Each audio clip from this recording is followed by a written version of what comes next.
The year is 1872, and the wind moving across the New Mexico territory is a living thing. It is born in the high plains, gathering grit from the Mesquite Valley and the scent of wild herbs from Juniper Rise, and by the time it reaches the Willow Lantern Ranch, it is a relentless force, scouring the land with a dry, patient hunger. The wind is the first and last word in this part of the world, a constant sermon on the nature of endurance. For Rowena Vale, the wind is the sound of her solitude. At 23, she is already a widow, the sole inhabitant of a homestead that sits perched on the edge of the Silver Arroyo, a dry creek bed that only remembers water during the violent summer monsoons. Her world has been stripped down to its essential components, a life as spare and hard as the land itself. She owns this small patch of earth, a cabin of sturdy cottonwood logs chinked with mud and straw, a well that has yet to run dry, and 3 lingering possessions left by her late husband, Elias.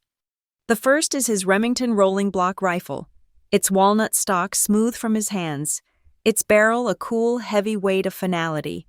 It leans against the wall by the hearth, not as a memory, but as a tool, as vital as the axe or the water bucket. The second is a King James Bible, its leather cover curled and cracked, its pages softened by the turning of hands seeking comfort in a land that offers little. Its spine is broken, held together by a strip of rawhide, and it falls open naturally to the Psalms. The third is a piece of paper, folded and kept in a small tin box with her sewing needles. It is the deed to the mineral rights for the salt deposits in the arroyo bed. Elias had believed it would make them rich one day. Now, it is just another piece of paper, a testament to a future that died with him a year ago under the hooves of a spooked horse. News, like water, is a scarce commodity. It travels slowly, carried by prospectors, circuit preachers, or the occasional freight wagon that rumbles towards the distant settlement of Dry Lantern Crossing. The latest word, delivered by a trapper trading pelts for flour, was of trouble. A cavalry patrol out of Fort Stanton had clashed with a party of Comanche warriors somewhere near Copper Butte. The soldiers, the trapper had said with a grim satisfaction, had come off worse. They'd lost the trail. And now a handful of angry, displaced men were moving through the territory, unseen but felt, like a pressure change in the air before a storm. And a storm was coming. The sky to the west was the color of a deep bruise, the clouds churning in a slow, ominous boil. Rowena moved with an economy of motion born from living alone. She checked the heavy wooden bar on the door, ensuring it slid smoothly into its iron bracket. She scattered the embers in the hearth, a precaution against stray sparks and a concession to the suffocating heat that precedes a downpour. Her final chore was outside, a quick walk to the edge of her small goat pen where a wolf trap lay hidden beneath a dusting of soil and leaves.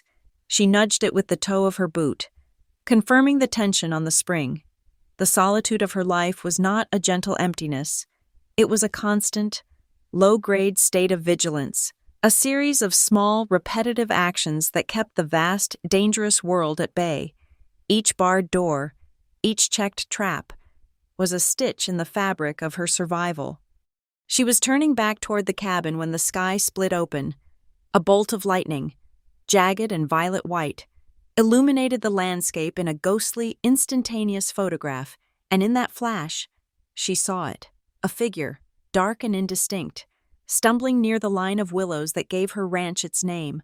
The figure took 2 more faltering steps, then crumpled to the ground as if its strings had been cut. Thunder cracked directly overhead, a deafening explosion that vibrated through the soles of her worn leather boots. The first drops of rain, heavy and cold, began to fall. Every instinct screamed at her. The stories from Dry Lantern Crossing, the trapper's warning, the ingrained fear of the unknown that was the constant companion of any soul living this far from the flimsy protection of a town. Her hand instinctively went to her side, where a pistol would be if she were a man, but found only rough-spun cloth.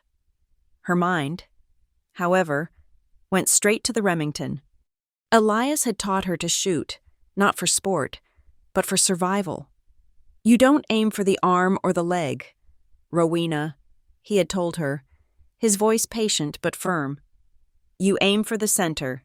You shoot to stop what's coming. You don't think. You just do. The memory was so vivid, she could almost smell the sharp metallic scent of gun oil and black powder. Self-preservation was a reflex, a muscle trained and ready. The world was divided into two simple categories inside the cabin and outside. Inside was safety, outside was threat. But then, through the rising howl of the wind and the drumming of the rain, she heard another sound. It was faint, almost lost in the storm's fury, but unmistakable, the distant, rhythmic beat of shod horses, not one, several, moving at a steady, purposeful pace. Her blood ran cold. Cavalry or a posse. It didn't matter. They were searching, and the man by the willows was what they were searching for. A brutal calculation took place in her mind, swift and without sentiment. The man on the ground was wounded. She had seen the way he fell. He was exposed, defenseless. The rain was coming down in sheets now, turning the dusty earth into a slick, cold mud. He would not survive the night.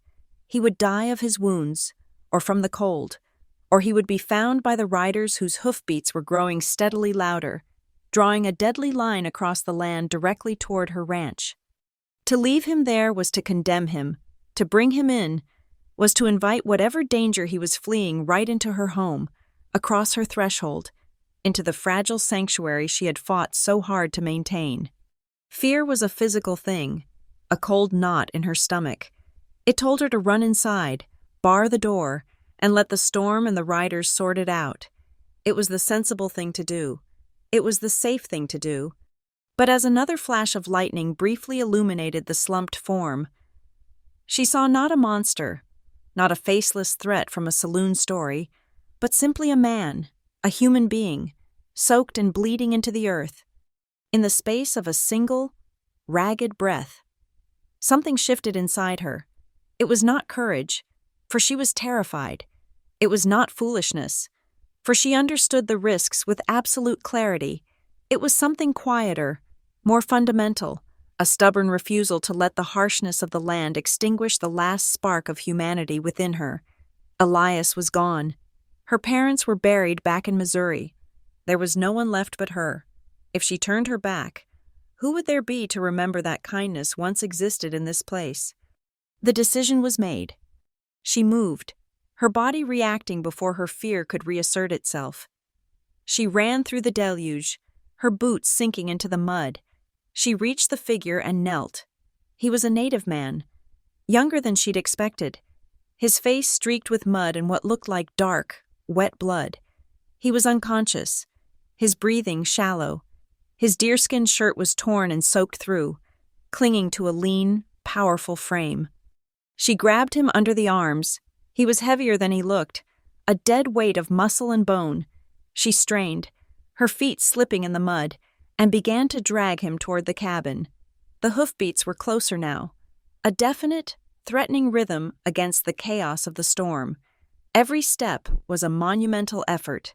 The rain blinded her, plastering her hair to her face. The wind tore at her dress. She reached the porch, hauled him up the 2 wooden steps, and fumbled with the latch. The door swung inward. With a final, desperate surge of strength, she pulled him over the threshold and onto the rough plank floor. She slammed the door shut, the sound swallowed by a clap of thunder. Her hands, shaking uncontrollably, found the heavy wooden bar and slid it home into its iron brace. The sound of it, a solid, definitive thud, seemed to echo in the sudden, relative quiet of the cabin.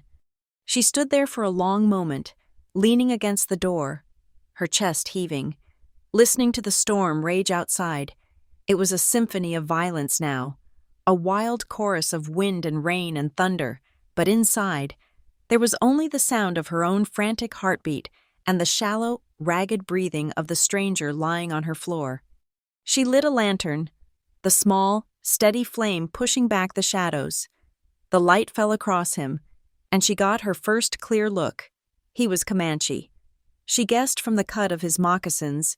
and the single eagle feather tied into his long black hair. His face, even slack in unconsciousness, was all sharp angles and proud lines. There was a long gash on his thigh, oozing dark blood, and his left shoulder was a mangled ruin, the fabric of his shirt dark and stiff with it. Rowena slowly knelt beside him. The stories told in the smoky saloons of Dry Lantern Crossing were of savage, merciless men, of faceless demons who haunted the edges of the civilized world. The drunks and the boasters spoke of them with a mixture of fear and bravado, painting pictures of inhuman cruelty. But as she looked at the man on her floor, she saw none of that. His eyes fluttered open for a brief second, and in the lantern light, they were not filled with hate or savagery. They were dark, lucid, and full of a fierce, guarded intelligence. They held pain and exhaustion and a defiant pride that even his wounds could not extinguish. His gaze met hers for a fleeting instant, a silent acknowledgement of the impossible situation they now shared. Then his eyes closed again. He was not the boogeyman from the stories. He was just a man. And she, Rowena Vale, a lone widow on a forgotten stretch of land, had just made him her secret. Outside, the storm howled, and the sound of distant riders was finally lost in the wind. But the real storm, she knew, had just begun. It was inside, here in the quiet of her cabin, locked behind a barred door. The lantern light cast a weak flickering circle in the center of the cabin, leaving the corners in deep shadow. The storm hammered against the logs, a relentless drumming that made the small space feel like the inside of a drum. The man lay on the floor, a pool of muddy water and dark blood spreading around him. He was breathing, but it was a shallow, ragged sound that terrified Rowena more than his presence. She stood frozen for a moment, the reality of her decision crashing down on her. She had dragged a wounded fugitive into her home. The riders were gone, or at least the storm had swallowed the sound of them. But the danger was now inside, lying at her feet. "Get up," she whispered to herself, the words sharp in the enclosed space. "You brought him in. Now you fix him." Her first task was to get him off the cold, wet floor. She grabbed her thickest quilt from her cot, spreading it beside him. He was a solid weight, and moving him was a struggle. She half lifted, half dragged him onto the quilt, his head lolling. He groaned, a low sound of pure agony, and his eyes opened again, locking onto hers. They were sharp, assessing, even through the haze of pain. "I mean you no harm," she said, her voice shaking slightly. "You're hurt. I have to." He said nothing, just watched her. His stillness was unnerving. "I need to get you on the table. It's the only way I can see." She managed to get him to a sitting position. He helped, grimacing, pushing with his good leg. Together, in a clumsy, painful shuffle, they got him moved from the floor to the sturdy pine table that served as her only dining surface. He lay back, his wet hair dark against the pale wood. The lantern, placed at the table's edge, illuminated the damage. The left shoulder was a ruin. A bullet had torn through the deerskin and the flesh beneath, leaving a puckered, angry wound that was bleeding sluggishly. But the more immediate problem was his right thigh. A long, deep gash, clearly from a knife, ran from his hip, halfway to his knee. It was gaping open, and with every beat of his heart, it welled up with fresh, dark blood. Rowena felt a wave of nausea. She had set a broken leg on a goat and stitched a cut on her own hand. But this was beyond her. "No," she said aloud, gripping the edge of the table. "You will not fail." She thought of Elias, of the hard winters, of the sheer, stubborn will it took to simply exist out here. That will was all she had.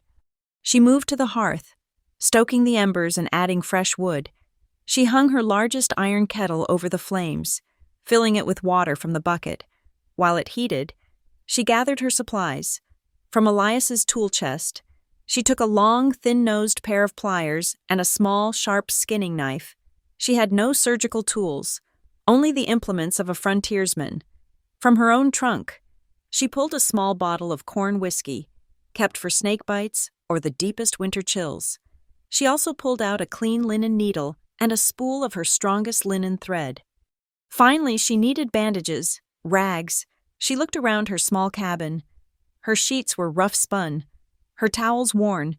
She went back to the trunk, her hope failing. At the very bottom, beneath her winter wools, was a bundle wrapped in cloth. She untied it. Inside was her wedding dress. It was simple, made of fine white cotton, the only truly delicate thing she owned. She had packed it away after Elias died, unable to look at it, unwilling to part with it. She held the soft fabric to her cheek for a single, aching moment, a symbol of a life that was over. She hesitated. Then, with a firm, decisive movement, she picked up her sewing shears and began to cut the skirt into long, clean strips. The sound of the fabric tearing was loud in the quiet room. An old life, she thought, being repurposed to save a new one. When the water was boiling, she poured some into a tin basin. She dropped the knife and the pliers into the remaining water in the kettle, letting them scald. She poured a heavy measure of the corn whiskey onto one of the cotton strips and turned back to the man. He was awake. His eyes followed her every move. "This is going to hurt," she said, her voice flat, masking her fear. "I have to clean these." She pointed to the whiskey-soaked cloth, then to his wounds. He nodded once, his jaw tightening. "I have this," she said, holding up a small roll of hardened leather. "You can bite down on it." He looked at the leather strap, then back at her. Slowly, he shook his head. Just once. The refusal was absolute. He would take the pain awake, and he would take it without aid. Rowena took a deep breath. "All right, the leg first. It's bleeding too much." She set the lantern closer. With the shears, she carefully cut away the soaked deerskin, exposing the full length of the wound. It was worse than she thought, deep and ragged, the edges already beginning to swell. She took the basin of hot water and a clean rag and began to wash away the mud and blood.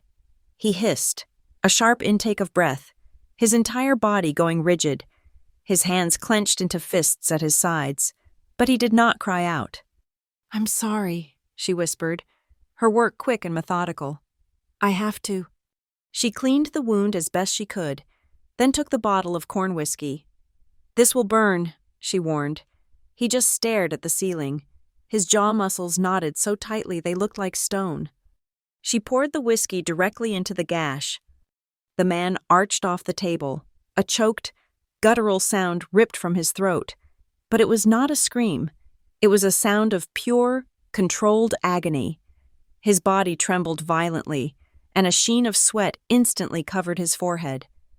Rowena flinched but held her ground, her heart pounding in her chest. "It's clean," she said, her voice trembling as much as he was. "Now I have to stitch it." She threaded the linen needle. Her hands were shaking so badly she could barely guide the thread through the eye. "Steady," she commanded herself. She placed her left hand on his thigh to steady the skin. It was hot, the muscles beneath it like coiled steel. She took the first stitch. The needle was thick, meant for canvas, not skin. It punctured the flesh with a sickening, tough resistance. The man's eyes squeezed shut, and the veins in his neck stood out.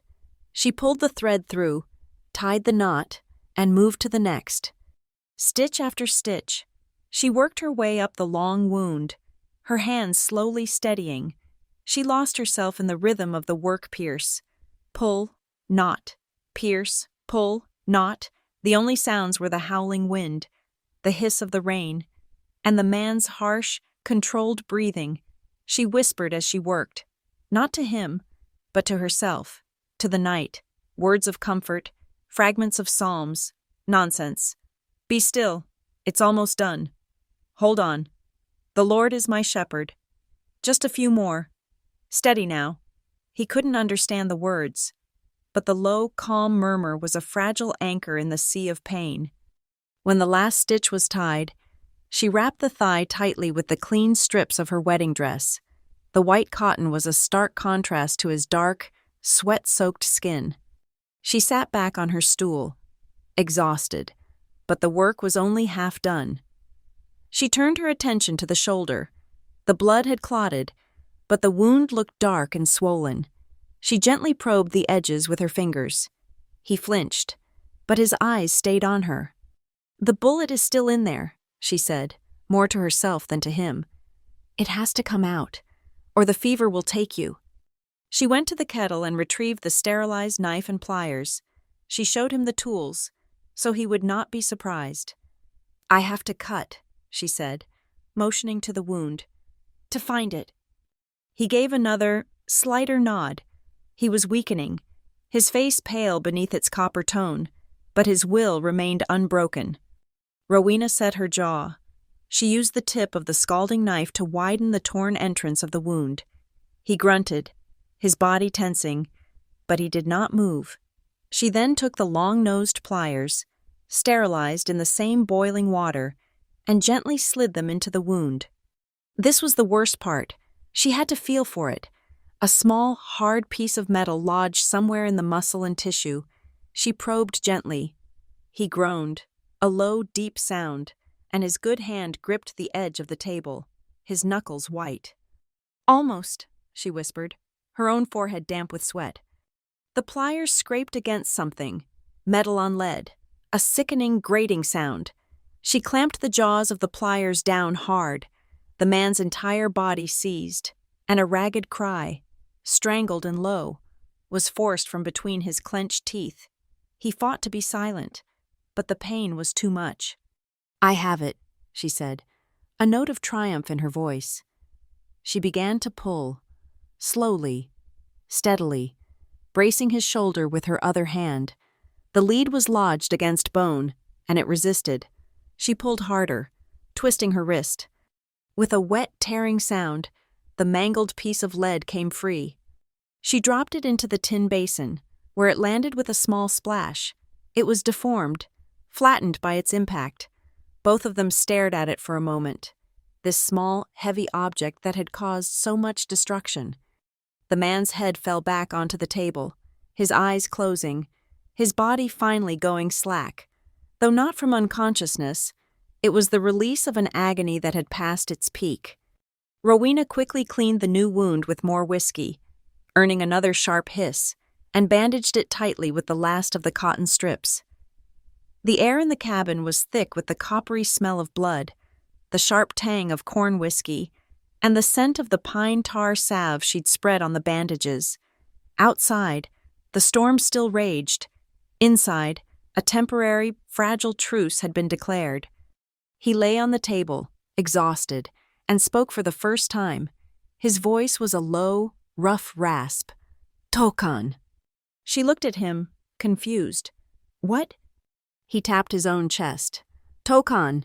He repeated it, then, seeing her struggle, shortened it. "Toka." "Toka," she repeated. It felt strange on her tongue. "My name is Rowena." He nodded, a bare acknowledgement, and his eyes drifted shut. She knew she couldn't leave him on the table.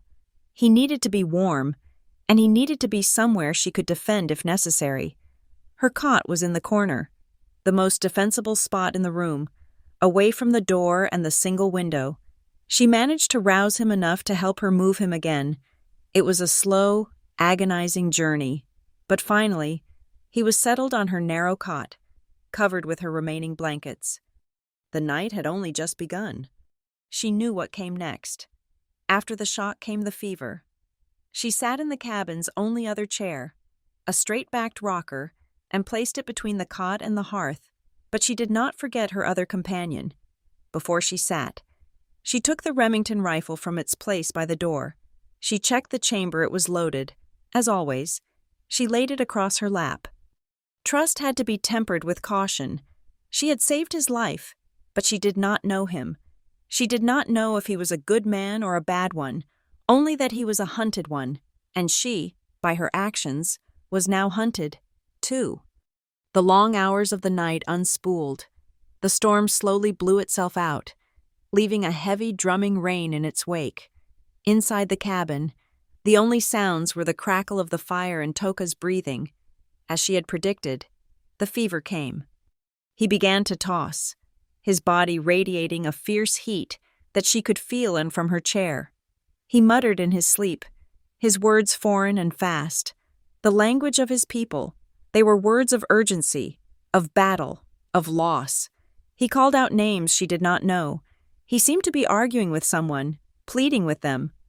Rowena moved from her chair to his bedside, dipping a rag in the basin of cool water and laying it on his forehead. She wiped the sweat from his face, from his neck. His skin was burning.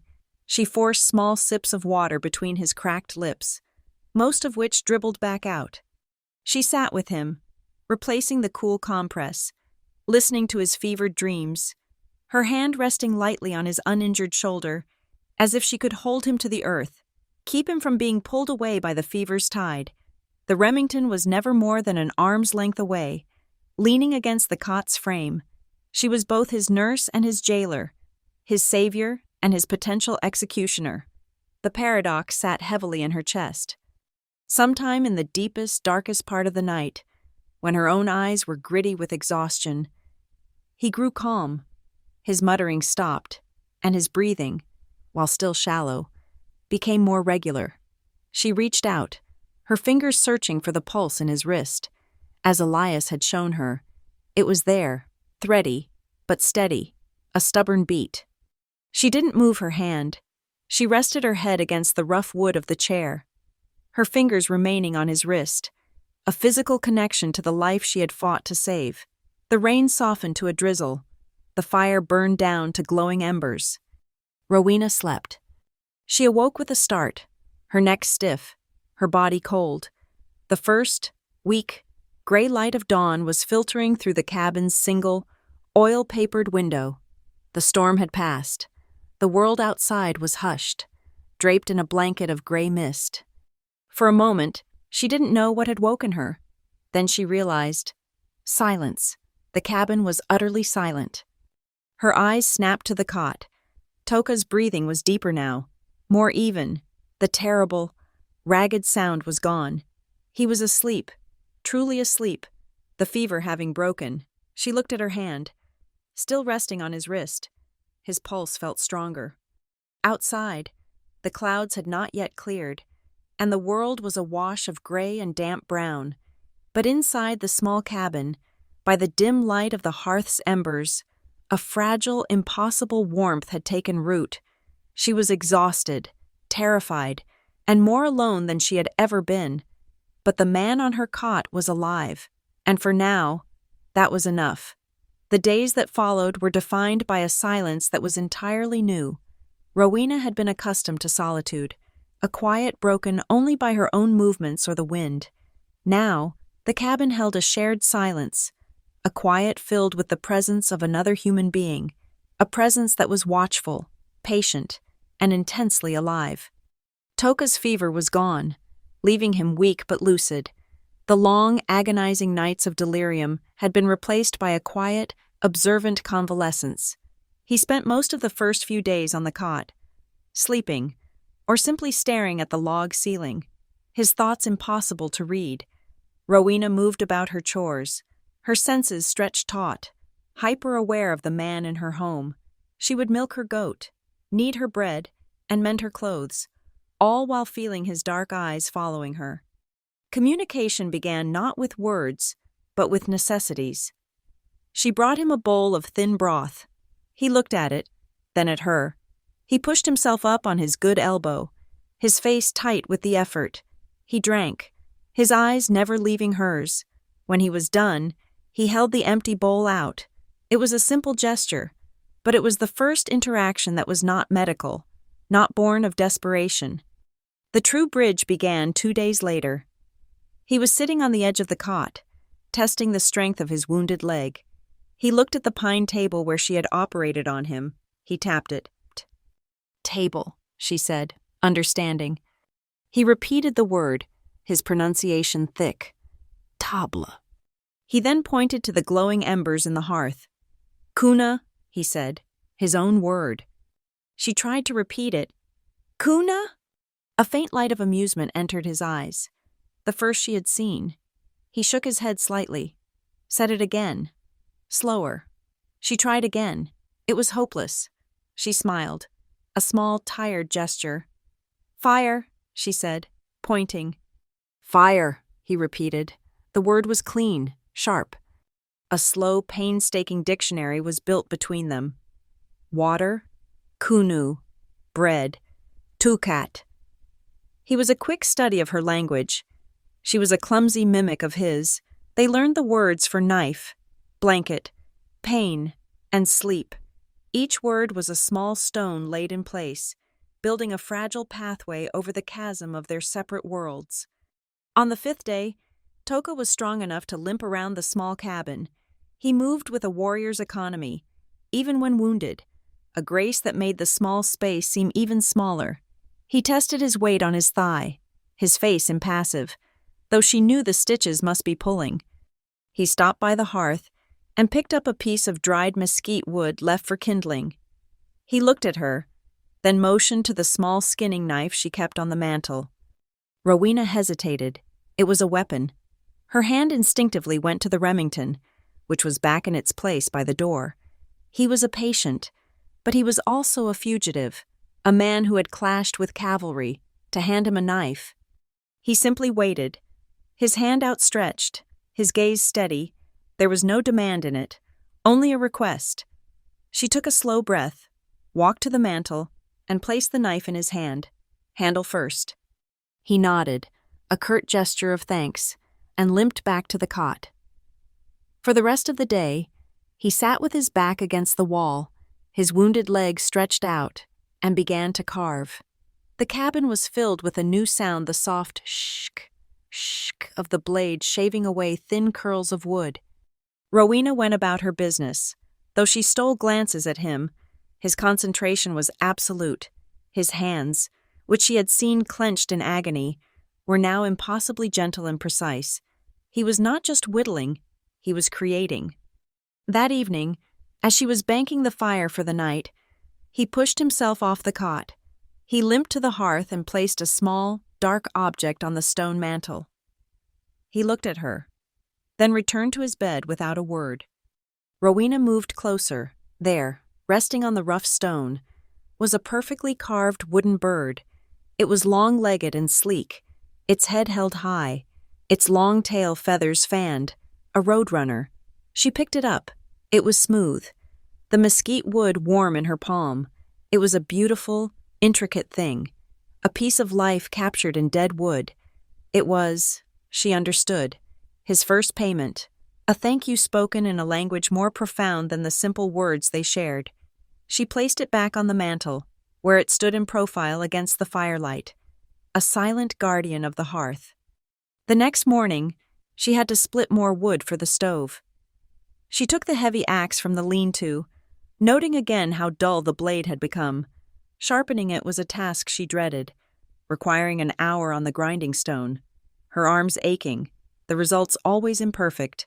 She spent the afternoon working at it, sweating in the cool air, until the edge was serviceable, if not sharp. She left the axe embedded in the chopping block by the door. When she woke the next day, before the sun, she went out to the chopping block to finish the task. She pulled the axe free, and it felt different in her hands. The balance seemed perfect. She ran her thumb gently over the blade. It was honed to a razor's edge, a gleaming, lethal crescent that reflected the gray dawn light. She turned and looked at the cabin door. He had been out here, in the night, while she slept. He must have taken her whetstone and, with his skilled, patient hands, finished the work she had struggled with. He had taken her clumsy tool and made it an extension of his own strength. She went back inside. He was awake, sitting on the cot, watching her. She held up the axe. He simply nodded, his face unreadable. He had seen her struggle, and in the night, he had offered his strength. He was no longer just a patient. He was contributing. He was, in his own way, helping to protect the homestead. They settled into a strange, domestic rhythm, two shadows moving in a confined space. Their world was the cabin, and its soundtrack was the noises of the land. They would both pause, listening, when the wind sent the old windmill into its squeaking, groaning song, the sound of water being drawn from the earth. At night, they would listen to the yip and howl of coyotes, or the deeper, more mournful cry of a lone wolf in the Mesquite Valley. They were shared sounds, the only visitors that crossed the threshold. One evening, it was time to change the dressing on his shoulder. The bullet wound was healing well, the angry swelling gone, the flesh closing, pink and new. He sat on the cot, his back against the wall, his chest bare. Rowena worked clinically, unwrapping the linen strips, the last remnants of her wedding dress. She used a clean rag and warm water to wash the wound. She finished the cleaning and prepared the new bandage. To wrap it properly, she had to lean in close. Her face was inches from his shoulder, her hands moving deftly. As she secured the knot, her hand brushed against the warm, smooth skin of his neck. It was an accident, a simple, clinical touch, but it sent a jolt through her, a sudden awareness of his proximity, of the heat radiating from him. It was not the dry, desperate heat of a fever, but the vital warmth of a living, breathing man. She froze for just a second. He inhaled sharply, a slow, quiet breath, as if he'd felt it too. She looked up, and his eyes met hers. His gaze was no longer guarded, no longer clouded with pain. It was deep, aware, and intensely male. He wasn't looking at his nurse, he was looking at a woman. Rowena's heart gave a single, hard thump. She quickly tied off the bandage, her fingers suddenly clumsy. "It is healing," she said, her voice sounding too loud in the small space. She pulled back, gathering her supplies. The moment passed, but the air in the cabin had changed, thickened. The boundary between them of patient and caregiver, of stranger and savior, had blurred. That night, she made a thick stew of pinto beans and the last of her salt pork. It was the first solid food he would have.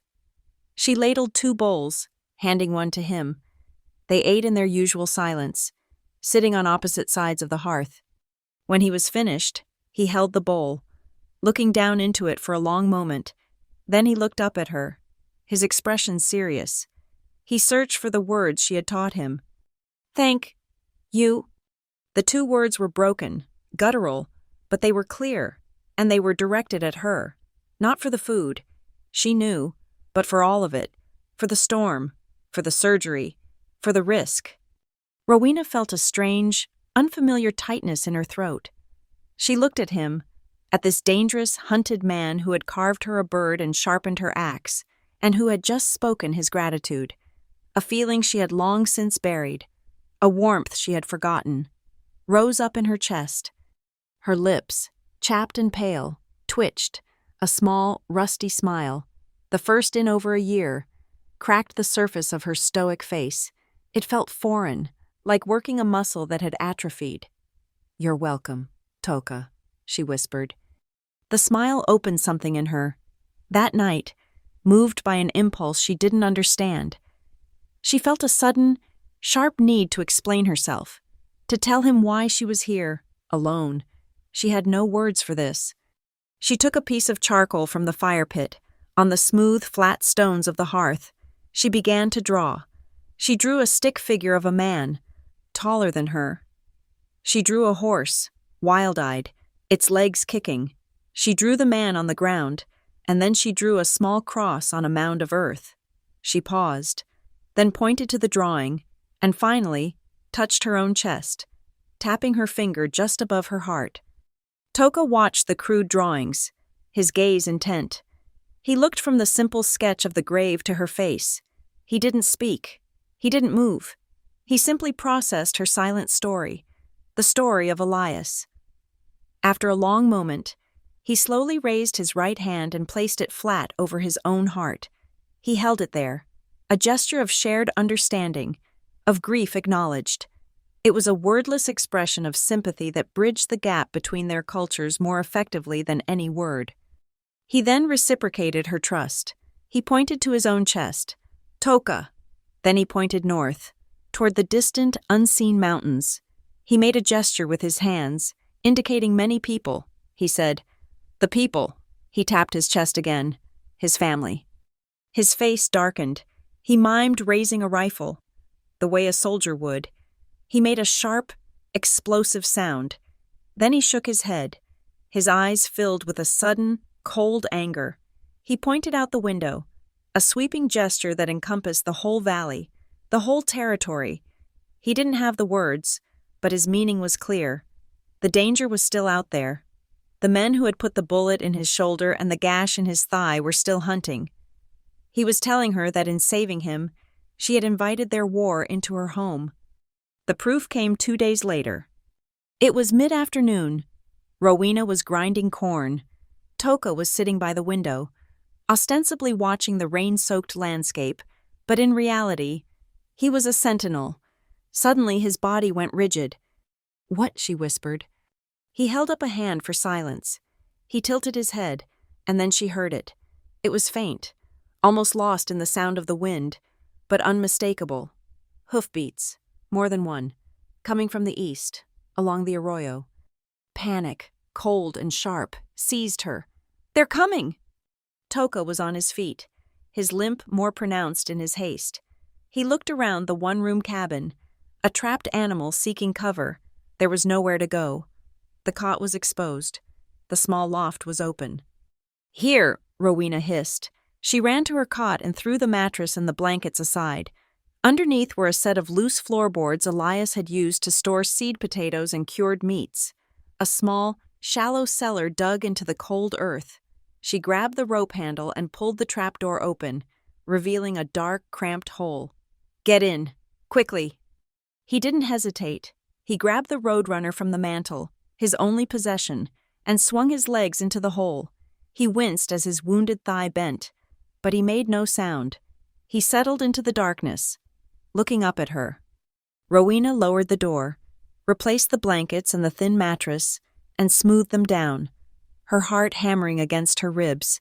She threw a handful of cornmeal into her grinder and began to turn the handle. The scraping, grinding sound filling the cabin, a desperate attempt at normalcy. The hoofbeats grew louder, then stopped, right outside her door. She heard the creak of saddle leather, the jingle of spurs, then a heavy, authoritative knock. Rowena's blood turned to ice. She looked at the door, then at the cot where Toka lay hidden beneath her, their breaths held, their hearts beating as one. She was no longer just Rowena Vale, the widow of Willow Lantern Ranch, a simple keeper of a lonely house. She had actively concealed a fugitive. She had chosen her side. She was a co-conspirator, and the world she had tried to keep at bay was now knocking at her door. The grinding of the corn stopped. Rowena's hand froze on the handle, her head snapping up. The sound that had broken the afternoon quiet was not the wind, nor a coyote. It was the solid, heavy thud of a fist on her cabin door. Beneath the floor, under her cot, she felt rather than heard Toka go utterly still.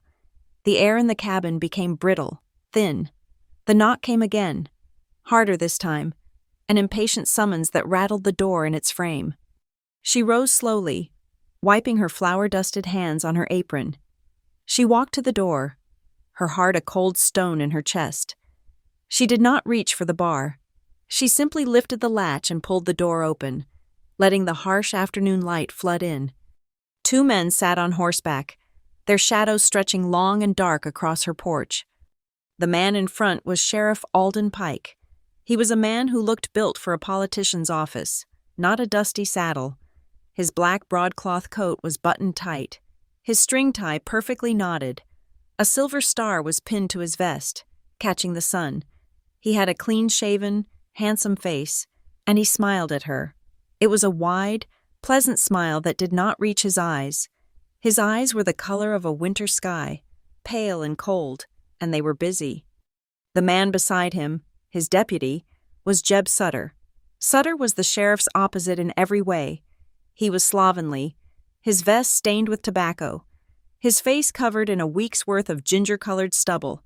He slouched in his saddle, one hand resting on the butt of his pistol, and he was chewing, his jaw working methodically. He did not smile. He just stared at her with a flat, bored malice. "Afternoon, Mrs. Vale," Pike said, his voice as smooth as oiled leather. He did not remove his hat, but he touched the brim. Just making the rounds, checking on our outlying homesteads. His gaze slid past her, past the cabin, and settled on the small, stone-lined structure in the yard, the juniper well. It was the only deep well in this part of the arroyo, fed by a year-round spring. It was the reason Willow Lantern Ranch existed, the reason it was green when all else was brown. Elias had called it the heart of the ranch. Rowena saw the flicker in Pike's eyes. It was a quick, appraising look, the look of a man pricing livestock or a claim. It was pure, unadulterated greed, barely masked by his smile. "I'm fine, Sheriff," Rowena said. Her voice was flat, betraying nothing.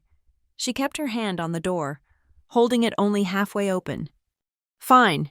You say that's good to hear," Pike said, leaning forward, resting one forearm on his saddle horn. "Because I'm afraid I'm the bearer of some unsettling news. You heard the trouble up at Copper Butte a few days back." "I hear talk." "More than talk, I'm afraid. Mrs. Vale. It was a nasty business. A group of Comanche renegades. We scattered them, but one got away. A real bad one. He's wounded, and he's moving through this territory." Pike's voice dropped, becoming confidential, concerned. "A lone woman like yourself. It's a vulnerable position. This man is a killer." Rowena's hand tightened on the wooden door, beneath her feet. The silence from the cellar was so profound it was like a physical weight. "I can take care of myself, Sheriff," she said. Pike chuckled, a dry, patronizing sound. "I'm sure you can. I'm sure you can. Elias, God rest his soul, taught you to shoot, I recall. But this is different. This is a rabid dog. Mrs. Vale, that's why the territory has authorized a reward. $60 for any information leading to his capture." He watched her face, searching for a reaction. $60 was more money than she had seen in a year. It was enough for a new wagon, for seed, for a passage back east if she'd wanted it. She just stared back at him. When she said nothing, his smile tightened almost imperceptibly. He changed tactics. "Of course, a reward is small comfort when you're all alone out here. This land." He gestured around at the arroyo, the small goat pen, the vast, empty sky. "It's a lot for one person, a lot of danger, a lot of work." He leaned in closer, his voice dropping again. "I happen to know a man, a concerned party back in Dry Lantern Crossing, who has an interest in this valley. He'd be willing to take this property off your hands, pay you a fair price. It would mean you'd have coin in your pocket, and you could move into town, be safe." There it was, the well, the mineral rights, the land. The renegade was just the key to unlock the door. Rowena felt a sudden, cold clarity. She looked at Pike, at his polite smile, and she understood. He was not a lawman, he was a land shark, using his star as a weapon. She straightened her spine. She was not a tall woman, but she stood in the doorway as if she were rooted to the stone foundation. She let the silence stretch, let the wind whistle past the corner of the cabin. "There's nobody here, Sheriff," she said, her voice as flat and hard as the prairie. "And there's nothing here but the wind and me?" She paused, then added, "I'm not selling." The smile finally vanished from Pike's face. His eyes went cold. Beside him, Jeb Sutter shifted in his saddle. He had been waiting for this, for the politeness to fail. He leaned his head to the side, worked his jaw, and spat a thick, dark brown stream of tobacco juice. It arced through the air and landed on the clean-swept pine boards of her porch. Not 3 inches from the toe of her boot, the dark, wet stain spread. A deliberate, filthy violation. It was a message. You are small. You are alone. We can do as we please. Rowena did not flinch. She did not look down at the stain. She held Alden Pike's gaze. Her heart was hammering so hard she thought he must hear it, but her expression was granite. The air crackled. She was daring him to take the next step, to force his way past her. She was a lone woman with no one to back her play, but she was not moving. Beneath the floor, Toka had heard every word. He had heard the false concern, the offer of blood money, the threat veiled as a business deal. He had heard her refusal, and now he heard the silence, the tense, stretched-out moment of confrontation. His hand was on the handle of the skinning knife Rowena had given him. He was wounded, but he was a warrior. If that door opened, he would come out of the dark, and he would not die alone. Pike was the first to break. He was a man who preferred paper and intimidation to open violence. He forced the smile back onto his face, but it was a grimace. "As you wish, Mrs. Vale." He gathered his reins. "But you think on it, a woman alone. The world is a hard place. You think on that $60, and you think on that offer." He tipped his hat, a gesture that was now an insult. "You have a good day." He turned his horse. Sutter gave her one last, contemptuous look, spat again this time into the dust of her yard, and followed. Rowena stood in the doorway, unmoving, until their horses were just two small specks disappearing into the heat shimmer of the Mesquite Valley. Only then did she step back inside and slide the heavy wooden bar into its bracket. The thud was a sound of grim finality. She leaned against the door, her knees weak, her whole body shaking. They were gone, but they had left a poison in the air. They would go back to Dry Lantern Crossing, and they would talk. They would spread the rumor that the Widow Vale was stubborn, or crazy, or worse, that she was uncooperative. They would isolate her, cut her off, make her a pariah. This was only the beginning. She moved to the cot, her legs stiff, and lifted the trapdoor.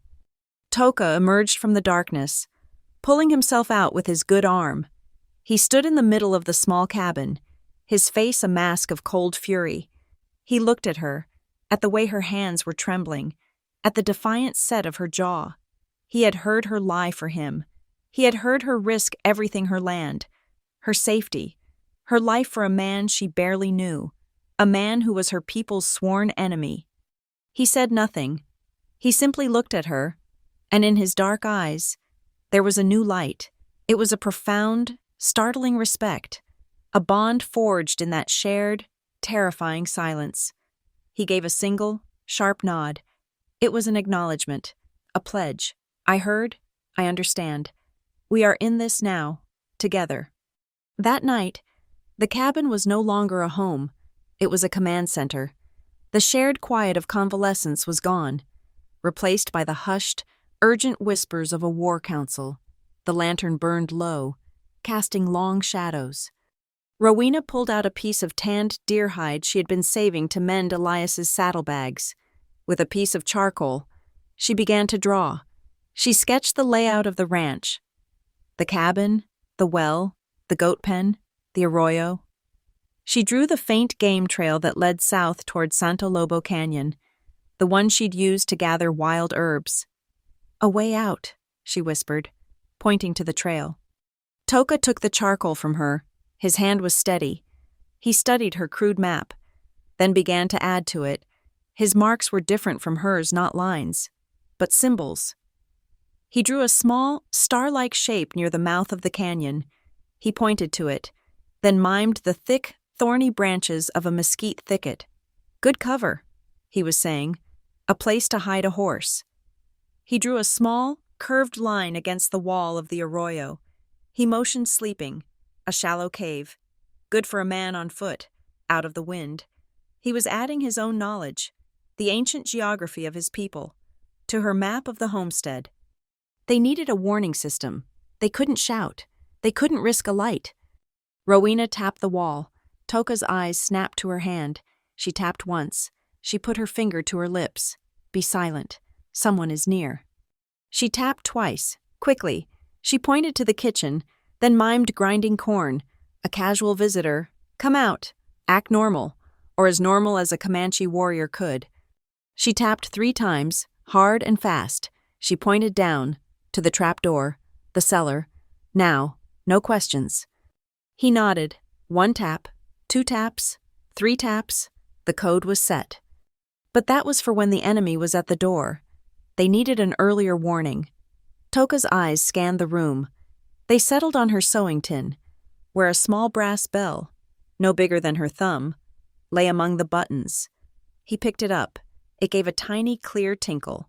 He pointed to the bell, then to the door, and then out toward the trail the sheriff had taken. Before the moon was fully up, he slipped out of the cabin. Rowena watched from the window, her heart in her throat. He moved like a shadow, his limp barely perceptible in the darkness. He was gone for 10 minutes. When he returned, he was just a darker shape moving through the gloom, as silent as the night itself. He had tied the bell to a thin sinew line, stretched low across the trail, 100 yards from the cabin.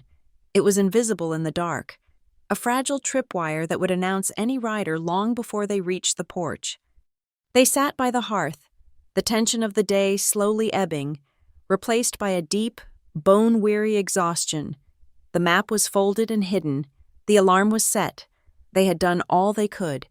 The cabin was an island of dim light in a vast, dark, and hostile world.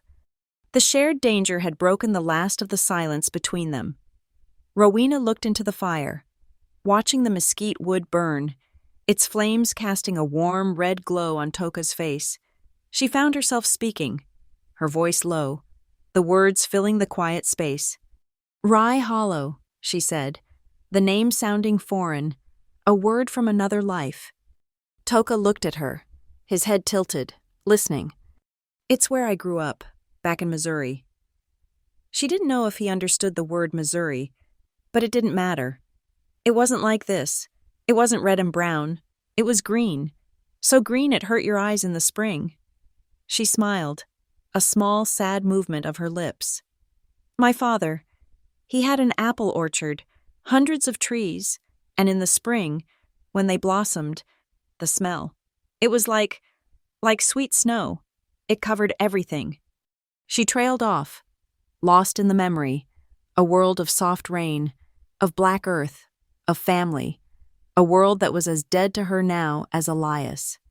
Toka listened. He did not understand apple or blossom or orchard, but he understood father. He understood green and water.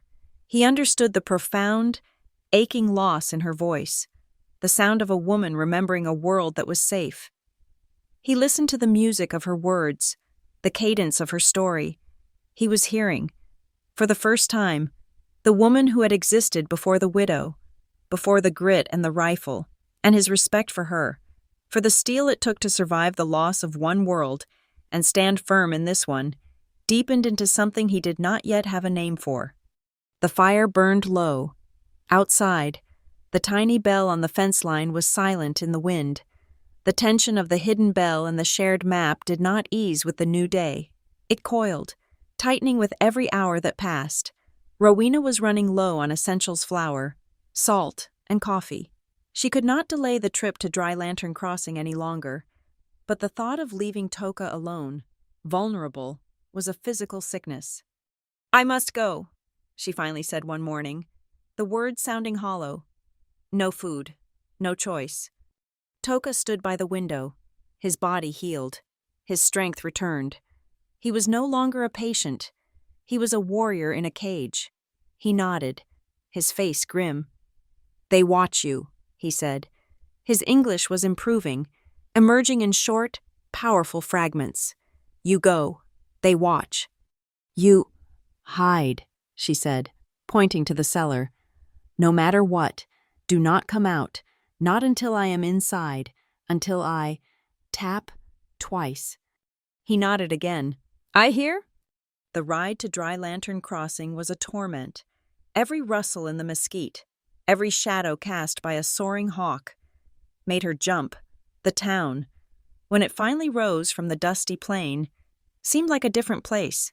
It was no longer a simple outpost for supplies. It was an enemy camp. She tied her wagon near the blacksmith shop, her movements deliberately slow, casual. She needed a new hinge for her goat pen, a plausible excuse. Mr. Hobbs, the blacksmith, was hammering a glowing horseshoe, the anvil ringing. "Mornin', Mrs. Vale," he grunted, not unkindly, wiping sweat from his forehead with a massive, soot-stained arm. "Mr. Hobbs, I need a pair of T-hinges." As he rummaged through a barrel of ironwork, another man, a rancher from the high country, leaned against the forge. "Heard you had a big order yesterday." "Hobbs?" the rancher said. "Aye, the sheriff," Hobbs grumbled, his back to Rowena. "Cleaned me out of blasting caps and every foot of fuse I had. Said he was clearing a rock slide up on the North Trail. Seems a queer job for a sheriff, if you ask me." Rowena's blood went cold. Blasting caps. Fuse. She paid for her hinges. Her hand trembling so slightly she was sure he noticed. He didn't. She walked out, her mind racing. Why would Pike need explosives? Her next stop was the general store. It shared a wall with the Last Chance saloon, and the connecting door was propped open, letting in a cloud of stale beer and loud talk. She focused on her list, gathering flour and salt, keeping her head down. From the saloon side, a voice boomed. It was Finney, the saloon owner. "I'm telling you, boys, Pike's got this one buttoned up. He's gonna be a big man in this territory. Mark my words." "What's he done now?" "Finney," a voice drawled. "He's about to make a big arrest. That's what. And once that's settled, you're gonna see some real changes.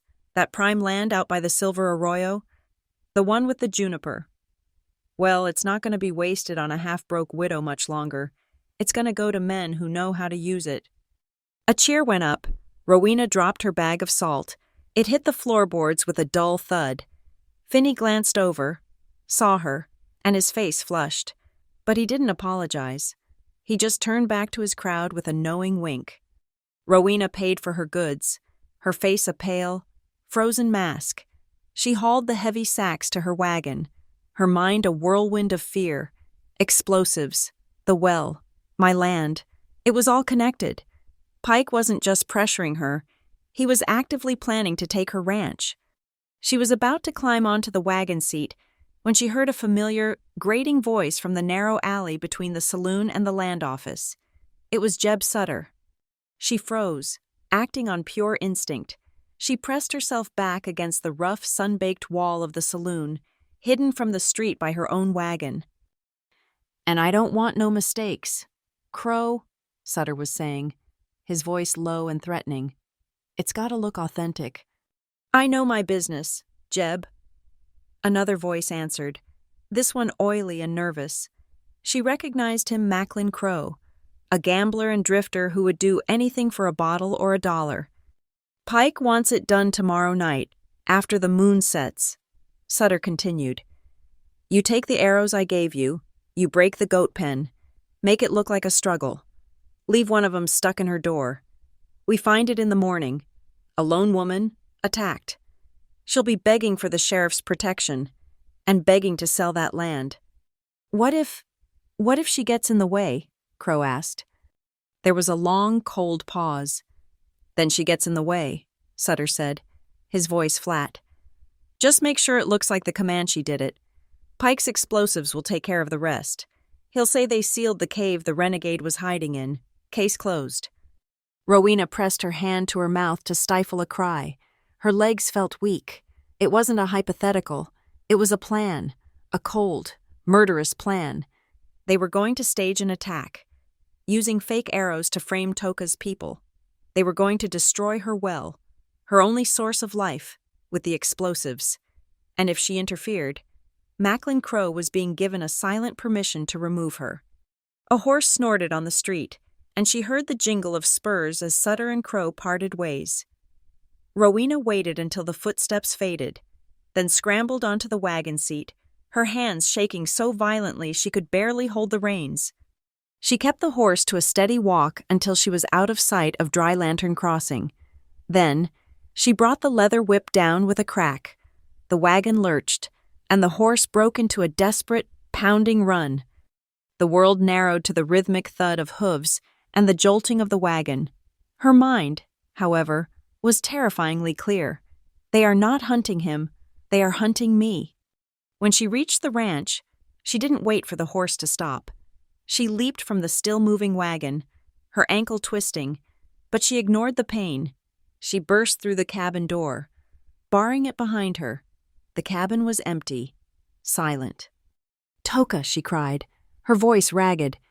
She tore the blankets from the cot and ripped open the trap door.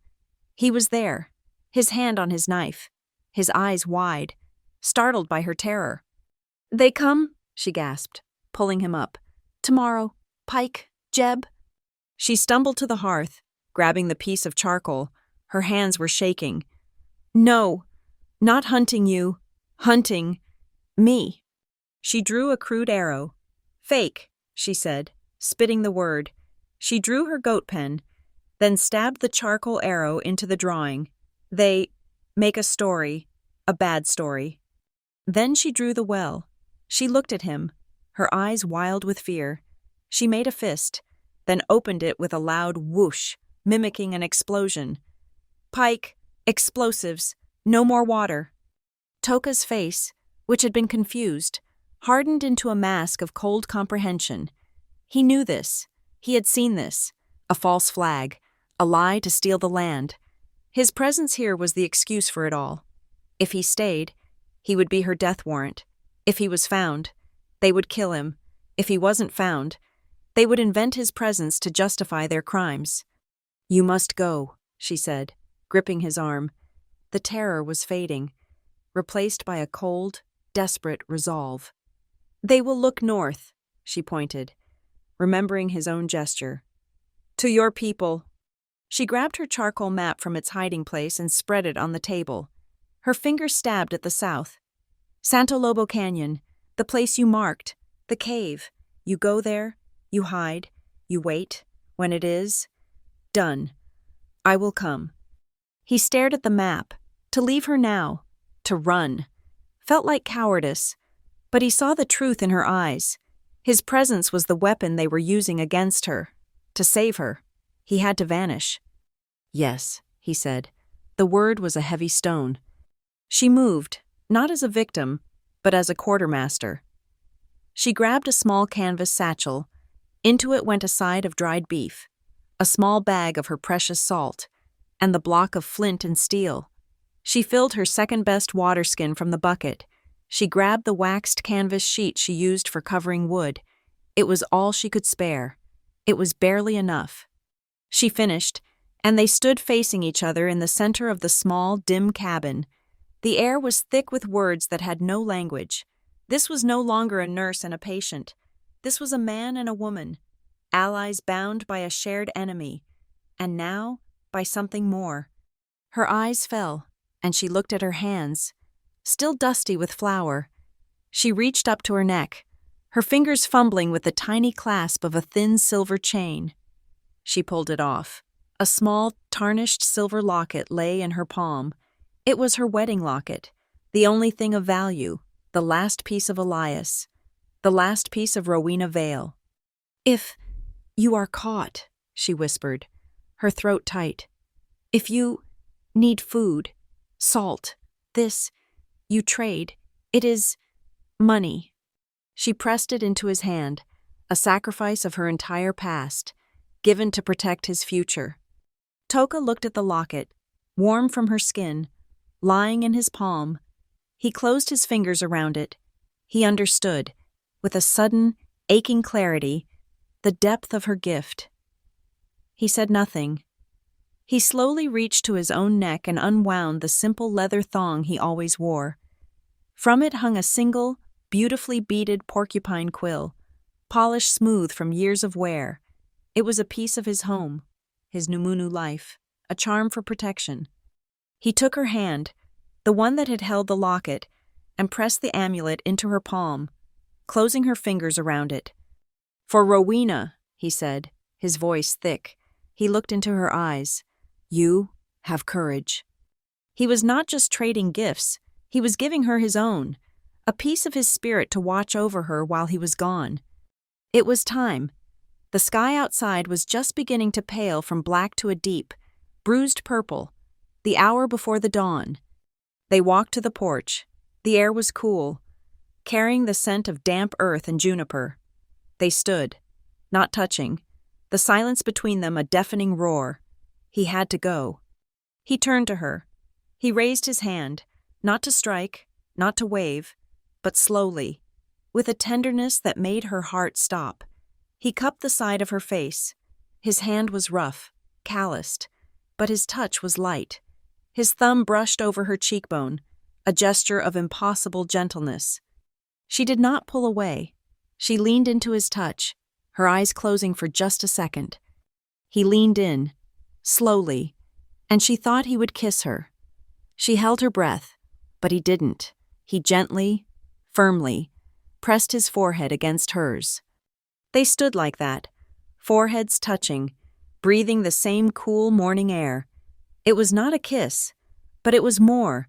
It was a promise, a communion, a silent acknowledgement of the bond that had been forged between them in blood, and silence, and shared fear. It was a vow made in a language that needed no words. He pulled back, but his eyes held hers. He searched for the English, for the most important words he knew. "I return." His pronunciation was broken, guttural, but the promise was absolute. It was not a hope, it was a statement, as solid and real as the iron hinges in her pocket. He turned, and in one smooth, silent motion, he dropped off the side of the porch. He didn't use the trail. He blended into the deep shadows of the silver arroyo, using the line of willows as cover. He moved without a sound, his body low to the ground. He was a part of the landscape, a shadow moving within the shadows. Rowena stood on the porch, her hand clutching the beaded quill so tightly it bit into her palm. She watched until the gray light had swallowed him, until he was gone. She was alone, truly alone. The sun began to crest the eastern hills, casting a cold, thin light over the valley. She turned and looked back into the cabin. It was no longer a refuge. It was just an empty, silent box of wood. The silence she had once cherished as a companion had returned, but it was a different, hollow sound now. It was the sound of an aching void, an echo of his absence, and it was filled with the terrible, cold dread of the night to come. The 3 days after Toka's departure were the loudest silence Rowena had ever known. The cabin, which had become a crowded, whispering sanctuary, reverted to being just a wooden box. The emptiness was an ache, a cold draft that blew through the space he had occupied. Every creak of the floorboards was a question. Every gust of wind was a potential rider. She did her chores, but her heart was in her ears, listening. She slept, but only in short, fitful bursts, her hand never far from the beaded quill he had given her. She did not know if she was waiting for his return or for Pike's. On the 3rd morning, the answer came. It was not the sound of the tiny, hidden bell. They were too clever for that. It was the sound of horses, many of them, approaching brazenly, not from the trail, but cutting straight across the open valley. Rowena ran to the window slit, her heart leaping into her throat. It was Sheriff Pike. He was not alone. Jeb Sutter rode at his right. Macklin Crow, the gambler, was with them. His weasel-like face nervous, and 2 other men, strangers, rode behind.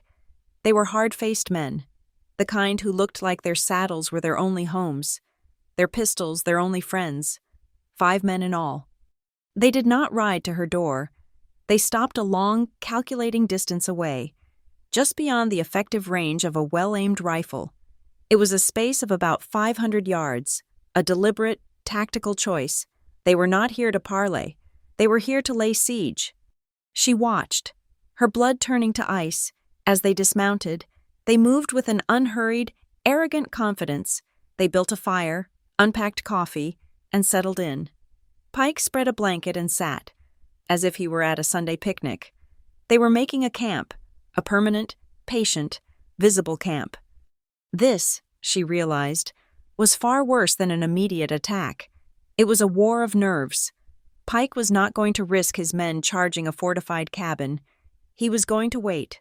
He was going to let the sun, the thirst, and the terror do his work for him. As dusk fell, they escalated the psychological war. They hammered 2 long poles into the ground and hung lanterns from them. The yellow light cut through the twilight, illuminating their camp, turning them into dark, shifting silhouettes. The lanterns were a declaration, we are here, we are watching. You have no darkness to hide in. You will never be alone. Rowena barred her door and shuttered her windows. The cabin was plunged into a hot, suffocating darkness, but she could still see the yellow light of those lanterns through the cracks in the wood. It was the eye of the beast, and it did not blink. The first full day of the siege began with a single, sharp rifle shot. It was just after dawn. Rowena had been sitting at her table, her head in her hands, trying to think. The shot was not aimed at the cabin. It cracked through the air, sharp and clear. She ran to the window slit. Her one milk goat, the creature she had tended to for 2 years, the last living thing on the ranch that offered her any comfort, had wandered to the edge of its small pen. It now lay on its side, a dark, still shape. Across the distance, she saw Jeb Sutter lower his rifle. He grinned, a wide, gap-toothed expression, and waved the rifle over his head. It was not a warning, it was an execution. It was a message, sent in blood. We can touch whatever we want. Your defenses are meaningless. Your life is in our hands. Rowena backed away from the window, a dry, ragged sob trapped in her throat. She did not cry. There was no room for tears. There was only a cold, hardening rage. The true enemy, however, was not the men, it was the sun. The day grew hot, the cabin turning into an oven, and with the heat came the reality of her supplies. She had 2 large wooden casks of water. She had hauled them in from the well in the days before Pike's visit. She looked at them, perhaps 20 gallons in all. It seemed like a lot, until she realized it was all she had. The Juniper Well, the heart of her ranch, was 30 paces from her front door, 30 steps across open, sun-baked ground. It was the most dangerous, impossible distance in the world. It was a killing zone. She began her new routine. She poured a single dipper of water into a tin cup and placed it on the table. She would drink half in the morning, half at night. She took a bucket and filled it, placing it by the door, along with a dipper and a stack of rags. Not for drinking, for fire. She went to the wall near the hearth, the one where Elias had once measured her height. She took her piece of charcoal. She drew a single, vertical line. Day 1, a plan for survival, a way to mark time, to prove she was still here, still sane, still fighting. The day dragged on. The men in the camp were loud. They laughed. They shouted jokes to one another. Their voices carried on the dry wind. A constant, grating noise. They spoke loudly, deliberately loudly, about her. "Bet it's getting warm in that box," she heard Sutter yell, followed by a roar of laughter. "Wonder if she's thirsty," Crow's reedy voice piped up. "We got a whole river of coffee over here. Mrs. Vale." She ignored them. She sat in the heat, the Remington across her lap, her body rigid. The night was worse. Sleep was impossible. The lanterns burned, a constant, accusing light, and the men took turns to break the silence. At first, it was just whoops and hollers. Then, one of them, maybe Sutter, produced a tin whistle. He began to play. It was not a song.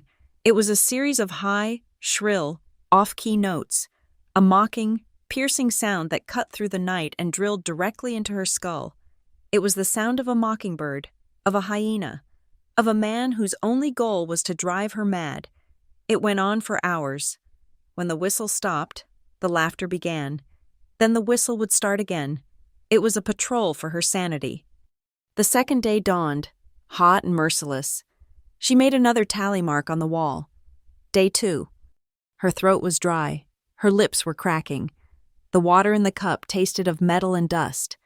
The men in the camp were cooking bacon. The smell of it, greasy and rich, drifted to her, a torment. She had dry bread and jerky. She ate, forcing the hard, tasteless food down her tight throat. In the afternoon, the taunts became more specific. "That's a fine-looking barn you got," Pike's smooth voice, amplified to Carrie. Dry as tinder. "Bet that old stable would go up like a torch." Rowena gripped the stock of her rifle. They were talking about burning her out. On the third morning, she made her third tally mark. She was lightheaded from lack of sleep, her body aching from tension. Her patience was gone. Macklin Crow, perhaps bored, or perhaps on a dare from Sutter, decided to test her. He left the main camp and began to saunter toward the ranch, not directly at the cabin, but at an angle, heading for the empty stable. He was whistling, his hands in his pockets, pretending to be on a casual stroll. He was still 100 yards away, but he had crossed the invisible line of the siege. Roe Examples's eyes narrowed.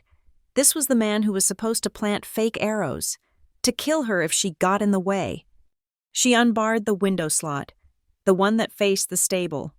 She slid the heavy octagonal barrel of the Remington into the opening. The rifle was heavy, but her arms were steady. She remembered Elias's voice, calm and patient. Let out half a breath. Don't pull the trigger. Squeeze it. Crow was walking toward the old wooden fence post where she used to tie her horse. He was 20 feet from it. Rowena did not aim at Crow. She aimed at the post. She squeezed the trigger.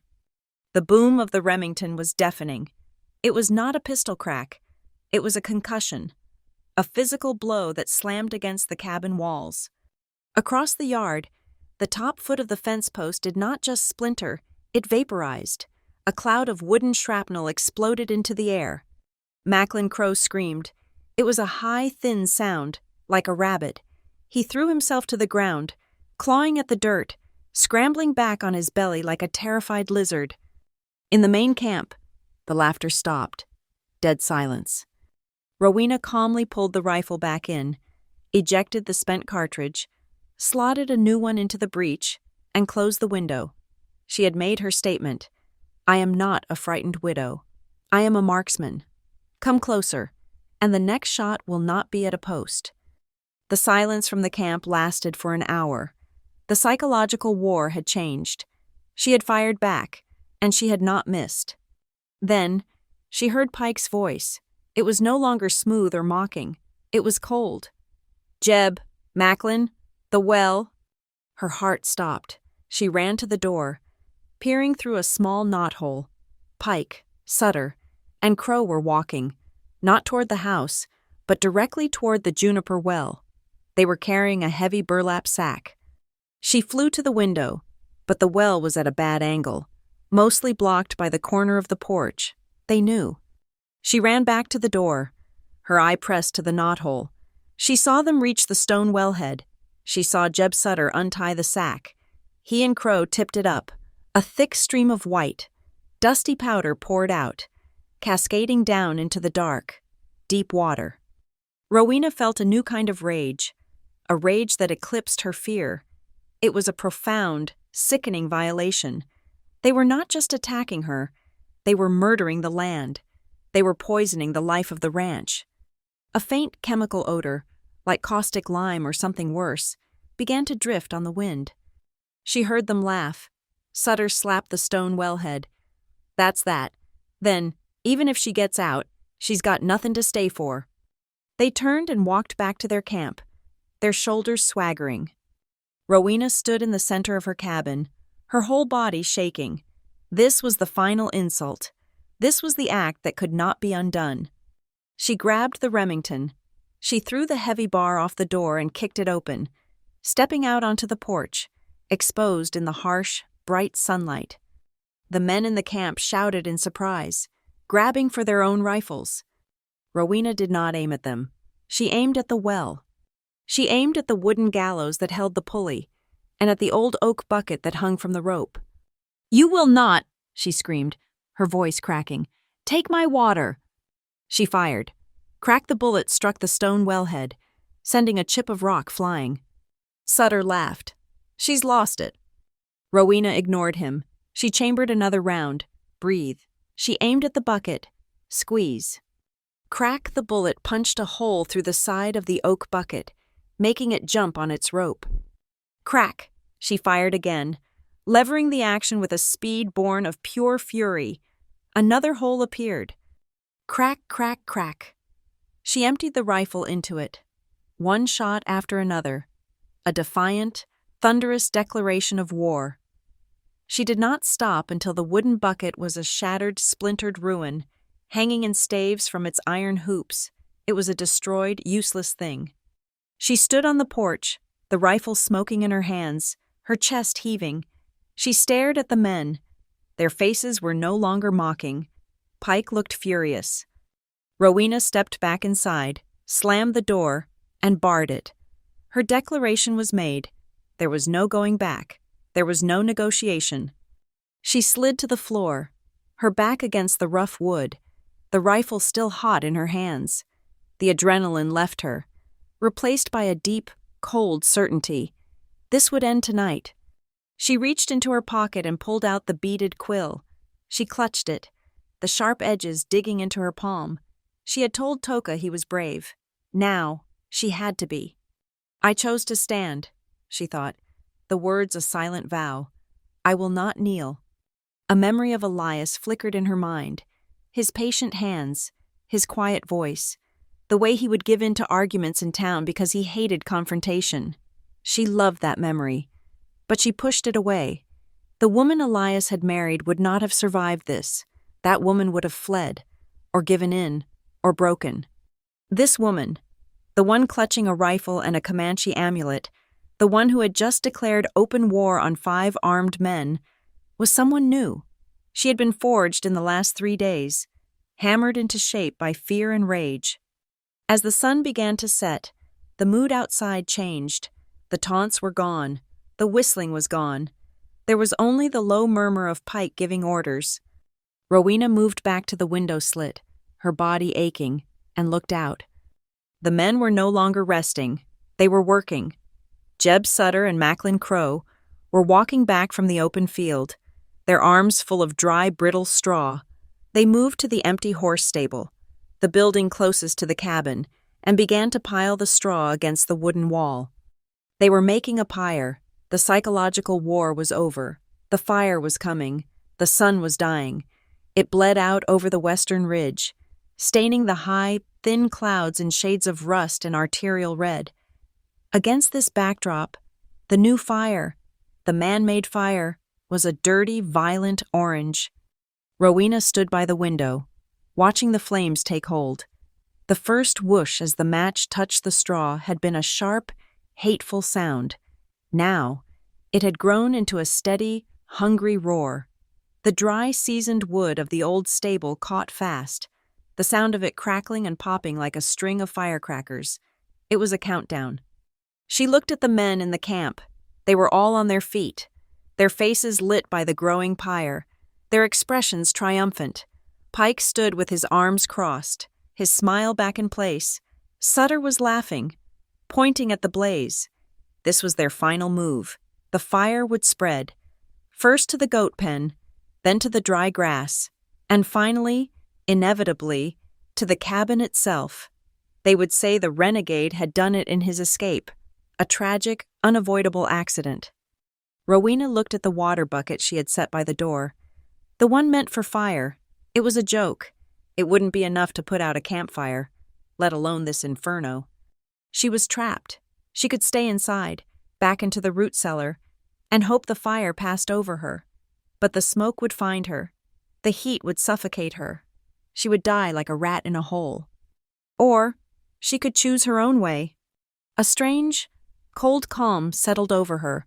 The terror of the last 3 days was gone, burned away by a final, clarifying rage. She had been hunted, poisoned, and now she was to be cremated on her own land. No, she would not die in the dark. She would die on her feet, in the open, with her rifle in her hands. She would take one of them with her. Pike. It would be Pike. She walked to the door. Her hand was steady as she reached for the heavy wooden bar. She thought of Toka. A brief, aching flash. His promise. I return. It had been a beautiful lie. A comfort in the dark. But the dark was over. He was long gone, and she was alone. She had to be her own salvation. She gripped the bar, ready to lift it, ready to step out into the firelight and meet her end. And then, the ground sang. It was not a sound. It was a feeling. A deep, rhythmic vibration that came up through the packed earth, through the soles of her boots, and into her bones. It was a low, resonant thump, thump, thump, like a giant's heart beating deep within the earth. She froze, her hand on the bar. Outside, the laughter in Pike's camp stopped. The world went silent, all except for the crackle of the burning stable. Pike uncrossed his arms. What in God's name? Sutter turned, looking away from the fire. Stampede. Then the sound came, rolling over them from the north, from the high, dark ridge of Coyote Hill. It was the sound of dozens, scores, perhaps 100 horses, not running in a panic, but moving as one, their hooves striking the ground in a single, disciplined, thunderous rhythm.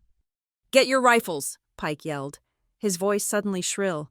He clawed for his own weapon. The men scrambled, their arrogant confidence shattered, replaced by a sudden, raw panic. They looked wildly into the twilight, their faces pale in the mixed light of the sunset and the fire. Rowena ran to the window slit. She stared at the ridge of Coyote Hill, her heart hammering against her ribs, a wild, impossible hope warring with her terror.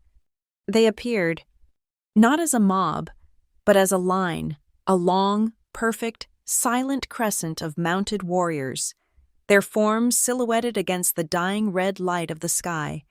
They fanned out, their discipline absolute, their movements fluid, as if they were a single organism. They were not a raiding party. They were an army. They were majestic, and they were terrifying. They rode down the slope, the sound of their coming a controlled, rolling thunder, and fanned out in a wide, perfect half-moon, their line cutting off all retreat. They stopped, 100 yards from Pike's panicked camp, their horses shifting, snorting, their harness leather creaking. And then, as one, they went still. The only sounds were the roar and crackle of the burning stable and the panicked breathing of Pike's men. At the very center of the line, 2 riders sat slightly forward.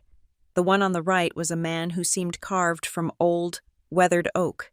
He was broad, powerful, his face a map of authority. He wore a simple breastplate of bone and leather, and a single eagle feather was tied in his long, gray-streaked hair. He sat on his horse as if he were part of it, his eyes fixed on Pike, his expression unreadable. Beside him, on a dark, nervous Mustang, was Toka. Rowena's breath left her in a ragged gasp. Her knees went weak. "He came back," she whispered, her voice breaking. "He came back." It was Toka, but not the man she had nursed. The weakness was gone. The hunted look was gone. His shoulder was straight, his body strong. He was dressed not in the torn deerskin he'd arrived in, but in the full regalia of a Comanche warrior. He was armed, his face set in a mask of cold, righteous fury. His dark eyes, which she had last seen softened with a promise, were now like burning embers, fixed on the man who had terrorized her. He had not just returned, he had brought the thunder. Alden Pike, his face the color of ash, tried to reclaim his authority. He held up his hand, his silver star glinting in the firelight. "Hold your fire," he commanded, though his voice was shaking. "I am Sheriff Alden Pike. I am the law in this territory. We are on the hunt for a fugitive, a murderer. We have him cornered."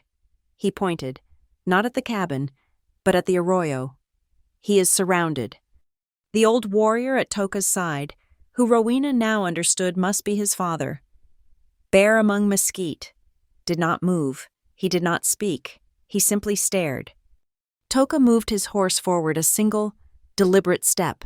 He spoke, and his voice was not the halting whisper she had known. It was strong, clear, and it carried across the fire-lit yard, and he spoke in English, for all to hear. "You lie, Sheriff." Pike flinched as if he'd been struck.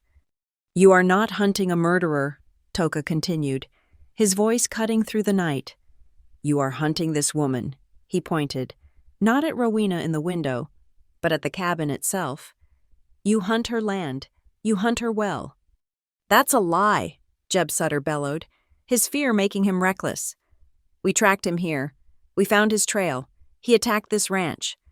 "You found the trail you made," Toka said, his voice dropping, becoming more dangerous. "You found the arrows you brought." "Prove it," Pike spat, finding his bluster. "I have 2 witnesses." He gestured to the 2 strangers, who were now standing very still, their rifles held low, their eyes shifting between Pike and the silent, massive line of warriors. Toka looked at his father. Bear Among Mesquite gave a slight, almost imperceptible nod. A warrior on Toka's left dismounted. He walked forward into the firelight, his steps measured. He carried something in his hand. He stopped, 20 feet from Pike, and threw the object on the ground at the sheriff's feet. It was an arrow. "This," Toka said, "was found 5 miles from here, at Copper Butte. It is from the real fight. My brother's blood is on it. We are not murderers. We were attacked. We defended ourselves." Pike stared at the arrow on the ground. It was fletched with dark turkey feathers, its sinew wrapping precise and tight. "So," Pike sneered, though his hand was visibly trembling, "it's an arrow." "It is our arrow," Toka said. Then he pointed at Jeb Sutter. "Now, show them your arrows, the ones you gave the gambler, the ones you told him to plant in her door." Sutter's face went white. Macklin Crow let out a small, terrified whimper and took a step back. The 2 strangers, the hired guns, looked at each other. Their faces were grim. This was not what they had signed up for. They had been hired to hunt a fugitive, a dangerous but legal job. They had not been hired to be accomplices to a land-grabbing conspiracy, to a frame-up, to the murder of a lone woman, and they certainly had not been hired to fight an entire war party of Comanche. One of the men slowly, deliberately, lowered the hammer of his rifle and rested the butt of it on the ground. It was a gesture of neutrality, a surrender. The other man did the same. Pike's authority, his entire legal foundation, had just evaporated. The ground beneath him, which he had so arrogantly claimed, had crumbled. He was no longer a sheriff.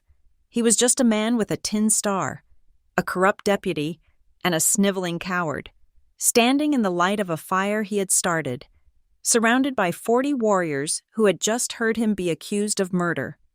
The cabin door creaked open. All eyes snapped to the porch. Rowena stepped out. She did not run. She did not hide. She walked to the edge of the porch, the Remington held loosely in one hand, its muzzle pointed at the ground. She was no longer a prisoner. She was the landowner, the plaintiff, the one who had been wronged. The fire from the burning stable was at its peak, the heat tense, the light washing over her. It illuminated her face, streaked with soot and sweat, but her eyes were clear and hard, and as she stepped forward, the flickering, violent light caught the object hanging at her throat. Toka saw it, the beaded porcupine quill amulet. She had kept it, she had worn it, through the entire siege. She had kept his token, his promise of protection. He looked at his father. Bear Among Mesquite had seen it too. He looked at Rowena, standing on her porch, defiant and alive, wearing the mark of his son's trust. Rowena stood in the firelight, her gaze locked with Toka's. The truth, his and hers, was now allied, and it was backed by 40 armed men. The siege was broken. The yard, lit by the terrible, roaring light of the burning stable, was suspended in a moment of absolute silence. The crackle of the flames was the only sound. Pike's men stood frozen, their flimsy alliance shattered, their legal pretext revealed as a hollow lie. Bear Among Mesquite, his face as impassive as the stone ridges behind him, lifted his chin. It was a barely perceptible movement, a signal of less than an inch, but it was all that was needed. Before Pike or Sutter could react, 2 warriors dismounted. They did not run. They seemed to glide through the firelight, their moccasins making no sound on the hard-packed earth. One moved toward Pike, the other toward Jeb Sutter. Sutter, whose life was a series of clumsy, brutal reactions, saw the man coming and fumbled for the pistol at his hip. The warrior moved with a speed that was almost liquid. He did not strike Sutter. He simply flowed inside the deputy's desperate grab, his hand clamping down on Sutter's wrist, a sharp twist of his body, and Sutter's arm was wrenched behind his back in a painful, immobilizing lock. The pistol clattered, useless, into the dust. Pike's disarmament was even simpler. He was a man of words and paper, not of action. As the second warrior approached him, Pike held up his free hand, his palm out. "Now, wait just a buh." The warrior did not wait. He did not touch the sheriff's gun. He simply plucked the rifle from Pike's trembling grasp, as one might take a stick from a child. With his other hand, he unbuckled the man's gun belt, and it, too, fell to the ground. The silver star, still pinned to Pike's vest, now looked like a cheap tin toy. The entire action, for both men, was over in less than 5 seconds. It was efficient, humiliating, and utterly bloodless. Toka's voice cut through the stunned silence, translating his father's judgment. Though Bear among Mesquite had not spoken a word, the judgment was in his eyes, in the silent line of his warriors. "The law of the greedy is like the snake," Toka said, his voice ringing with an authority Rowena had never heard. "It crawls in the dust. It poisons the water. It strikes from a hidden place. Today, this land," he swept his hand, indicating the cabin, the yard, the poisoned well, "is under a new law. It is protected." This was the final straw for the men who had no stake in Pike's greed, only in his coin. Macklin Crow, his face a mask of pure terror, was the first to break. He let out a small, animal sound and scrambled for his horse. He threw himself into the saddle, his movements clumsy with panic, and raked his spurs, disappearing into the darkness, a coward fleeing a fire he had helped to set. The other 2 men, the hired guns, were more methodical.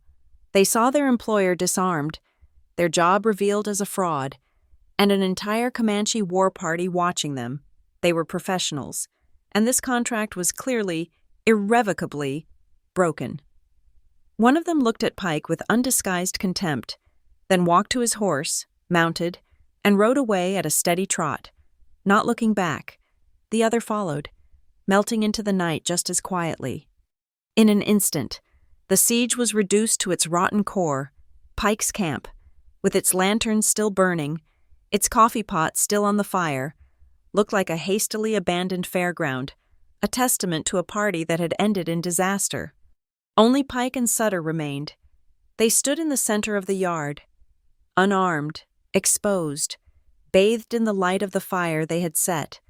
They were no longer a threat. They were just 2 small, venomous men, their power gone. Toka nuded his horse forward. He did not look at Rowena. Not yet. His focus was on the 2 men. "You came to this land to poison it," Toka said, his voice cold. "Now, this land casts you out." He did not order them tied. He did not order them harmed. He simply pointed, not south toward Dry Lantern Crossing, but east, into the vast, open, and waterless plain. "You will walk," he said. Pike sputtered. "Walk, you can't. I am the sheriff. This is an outrage." "Your star is a lie," Toka said, his voice flat. "Your water is in your camp. Your weapons are on the ground. They will stay. You will walk, the land you tried to steal. You will now learn to respect it, or you will not. The choice belongs to the prairie." It was a frontier justice, simple and absolute. It was not a death sentence. It was a removal. They were being banished, stripped of their power, and returned to the harsh, honest state of man against nature, the very state they had tried to impose on Rowena. Jeb Sutter, his face purple with rage, looked at Pike, expecting a final, brilliant order. Pike said nothing. He stared at the line of warriors, at Toka, and he knew he was defeated. His body sagged. A warrior nudged Sutter with the butt of his lance. "Walk!" Sutter stumbled forward. Pike, his shoulders slumped, his handsome face slack with disbelief, followed. The 2 men, the law of Dry Lantern Crossing, began their long, ignominious walk into the dark. their forms quickly swallowed by the night, their departure marked only by the defiant, useless glow of their abandoned lanterns. The yard was quiet again. The immediate threat was gone, expelled, but the fire still raged, and the air was thick with smoke and ash. Toka sat on his horse, watching them go. He waited until they were completely gone. Then, he dismounted. He did not take his rifle. He left it in its scabbard on his horse. He stood for a moment, letting the tension of the confrontation drain from his shoulders. Then, he turned. Rowena was still standing on the porch, a dark silhouette against the light from her own open door. The burning stable cast a leaping, flickering, hellish light across the yard, illuminating the ash and embers that had begun to drift from the collapsing roof. The ground between them was a field of ruin. He started to walk toward her. He moved slowly, his steps measured. He kept his hands open at his sides, his palms forward. It was a sign of peace, a gesture that meant he carried no ill intent. He was no longer the warrior who had returned with the thunder. He was the man she had pulled from the mud. He crossed the yard, his boots crunching on the soot-covered ground. He stopped at the foot of the porch steps, looking up at her. The Remington rifle was still in her hands, but it was held loosely, the barrel pointing at the pine boards. Her knuckles were white. It was the only thing holding her up. He did not speak. He slowly climbed the 2 steps, his eyes never leaving hers. He was close enough now to see the soot on her face, the exhaustion in her eyes, the way her entire body was trembling from the release of a tension that had held her for 3 days. He gently, very gently, placed his hands over hers, covering them as they gripped the rifle's stock. Her hands were ice cold, despite the heat from the fire. "It is over," he whispered, his voice rough. He eased the heavy rifle from her grasp. She let it go, her fingers uncurling as if they had been freed. He did not toss it aside. He turned and leaned it carefully against the cabin wall, next to the door. He was setting down the storm. He was taking the weight, the burden of the fight, from her. He turned back to her. The firelight danced in his eyes, and she saw them clearly now. They were not the embers of the warrior. They were the deep, human eyes of the man she had saved, and they were shining. The moisture held back by nothing but a fierce, intractable pride. "You fought," he said, his voice thick with an emotion she could not name. "Alone."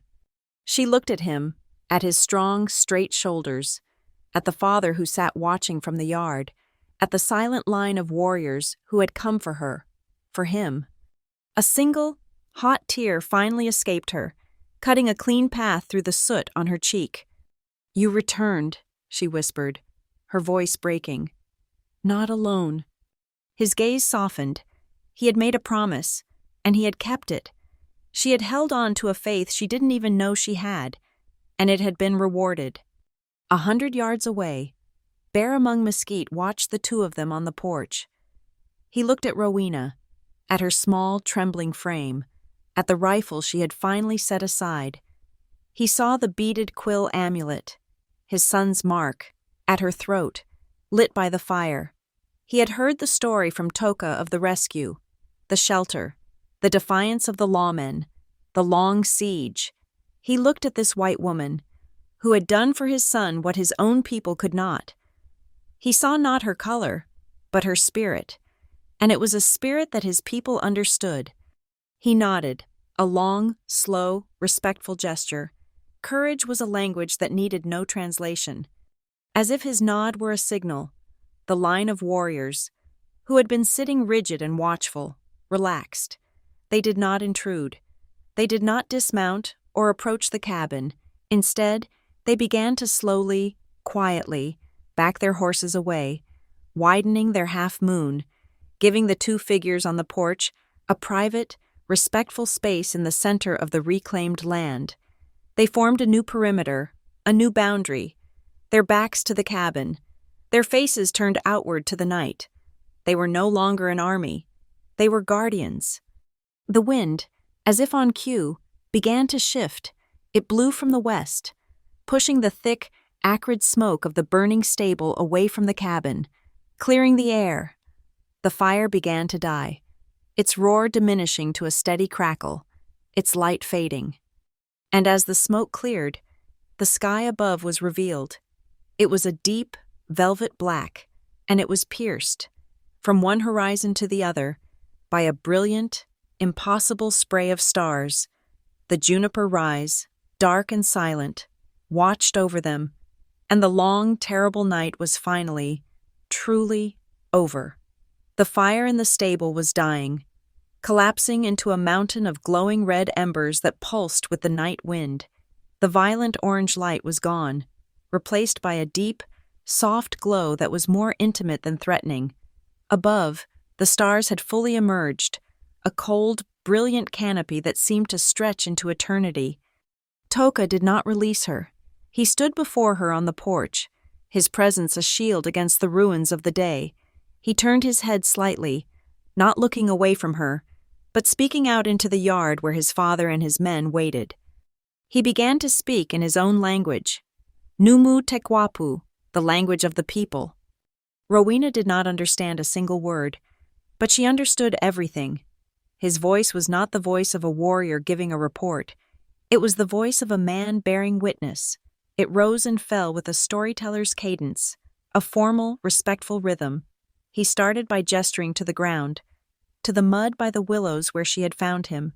He spoke of the storm, and his voice was low, like the thunder they had shared. The warriors listened, their faces still and unreadable in the dim light. He then pointed to the cabin, to the door she had barred. He spoke of the long night of fever, of the knife and the fire and the whiskey. He touched his own shoulder, where the scar from the bullet lay hidden beneath his shirt. He touched his thigh. His voice was quiet, full of a remembered pain, but also a deep, resonant gratitude. He looked at her, and though the words were for his people, the meaning was for her.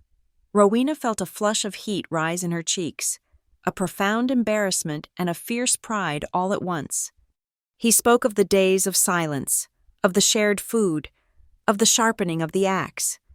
He held up his hand, carving an invisible bird in the air, and a few of the younger warriors murmured, a low sound of appreciation. Then his tone changed. It grew hard, sharp, like flint striking steel. He spoke of Pike's arrival, of the false smile and the poisoned words. He mimicked Sutter spitting on the porch, and a low growl went through the line of warriors. He told them of the siege, of the tally marks she had made on the wall, of the execution of her goat, of the poisoning of her well. His voice was a whip, each word a lash, recounting the indignities, the cruelty, the psychological torment she had endured. He told them how she had fired the rifle, not in fear, but in defiance, how she had stood on the porch and declared war on them all, alone. As he finished, he turned his body fully to her. He did not need to point. Every eye was already on her. She stood on her porch, small and soot-stained, her dress torn, her hair a wild tangle, but in the soft glow of the embers, they did not see a victim. The light that surrounded her was not from the fire. It was an aura of sheer, unbreakable will. It was the glow of a spirit that had been tested in the furnace and had not broken, but had been forged into something new, something hard and bright and true. She had stood. Toka looked at his father, a silent question in his eyes. Bear Among Mesquite held his son's gaze for a long moment, then gave a slow, solemn nod of assent. Toka turned back to Rowena. He took a deep breath, as if gathering all the courage he possessed, and then he did something that was of her world, not his. He knelt. He went down on one knee on the rough, splintered boards of her porch, a gesture of supplication, of proposal, that he had only ever seen from a distance. It was a gesture of the white man, but he filled it with the solemn gravity of his own people. He was blending their worlds, meeting her on a ground of his own making. He looked up at her, his face earnest, his eyes holding hers. He spoke now in English, his words slow, deliberate, each one chosen and weighed. "Rowena," he began, his voice low and steady. "I cannot give you a house in a town, with a picket fence and glass windows. I cannot give you soft things." He paused, and his gaze lifted, sweeping up to the star-dusted sky, then out to the dark, silent plains. "I give you the sky for a roof," he said, his voice ringing with the conviction of a vow. "I give you the prairie for a garden. I give you the river for your mirror and the wind for your song." He looked back at her, his eyes burning with an intensity that made her heart ache. He placed his hand over his own heart. "And I give you this," he said, his voice dropping to a whisper, "to be your shield, to stand between you and all the fires of the world." The breath caught in her throat. It was the most beautiful, honest, and powerful declaration she had ever heard. It was a proposal not of ownership, but of partnership, not of comfort, but of shared existence. She was trembling, not from fear or exhaustion, but from an emotion so new and overwhelming she had no name for it. She said nothing. She couldn't. He seemed to understand her silence. He rose slowly to his feet, so he was standing before her, their faces only inches apart. He reached out and took her hands. They were rough, calloused from the axe and the reins, stained with soot. He did not seem to notice. He held them as if they were the most precious things in the world. He lifted her hands and placed them, together, flat against his chest. She could feel the solid, steady beat of his heart against her palms, a strong, even rhythm, the beat of his life. He leaned in, slowly, as he had that morning on the porch. He rested his forehead against hers. Their eyes closed. They stood like that, joined, breathing in the same cool, smoke-scented air. Her frantic, shallow breaths began to slow, to match his deep, steady ones, in the space between their foreheads, in the mingling of their breath. A silent, profound understanding passed between them. The exhaustion, the pain, the loneliness of her life seemed to flow out of her, replaced by the simple, solid reality of his presence, of his heart beating beneath her hands. It was a moment of pure, unadorned intimacy, more powerful than any kiss, a joining of spirits in the ruins of their shared battlefield. He pulled back just enough to look into her eyes. "Rowena," he whispered, "be my wife." The word came from her, small, but as solid and sure as the foundation of her cabin. Yes. For a moment, there was only the sound of their breathing. Then, from the yard, a single, joyous whoop broke the silence. It was followed by another, and another, until the night erupted, a wave of sound, of deep-throated, ululating cheers and shouts, crashed over the yard. The warriors, who had been so silent and stoic, broke their discipline in a spontaneous, cascading celebration. It was a sound of pure, unadulterated joy, a waterfall of approval that washed away the last traces of the siege. Toka smiled, a true, wide smile that transformed his face, and Rowena found herself smiling back, a genuine, tear-streaked smile of her own. Bear Among Mesquite dismounted and walked toward them, his steps heavy and purposeful. He climbed the porch steps, his presence filling the space. He looked at Rowena, his ancient eyes kind. Then he looked at his son with a deep, fatherly pride. He placed one heavy, warm hand on Toka's shoulder and the other on Rowena's. He began to speak, his voice a low, rhythmic chant in his own tongue. It was not a speech, it was a blessing. The words flowed like water over smooth stones, a river of ancient wishes for strength, for children, for a long path together. He was formally welcoming her, this pale, fierce woman, into his family, into his life. When he was finished, he let his hands fall. Toka reached into a small pouch at his belt. He pulled out the thin silver chain with her locket. He had kept it. He had brought it back. "This is your past," he said, holding it out to her. He then took the beaded quill from her and held it beside the locket. "And this is mine." He did not ask her to choose. He took the locket, still on its chain, and fastened it around her neck.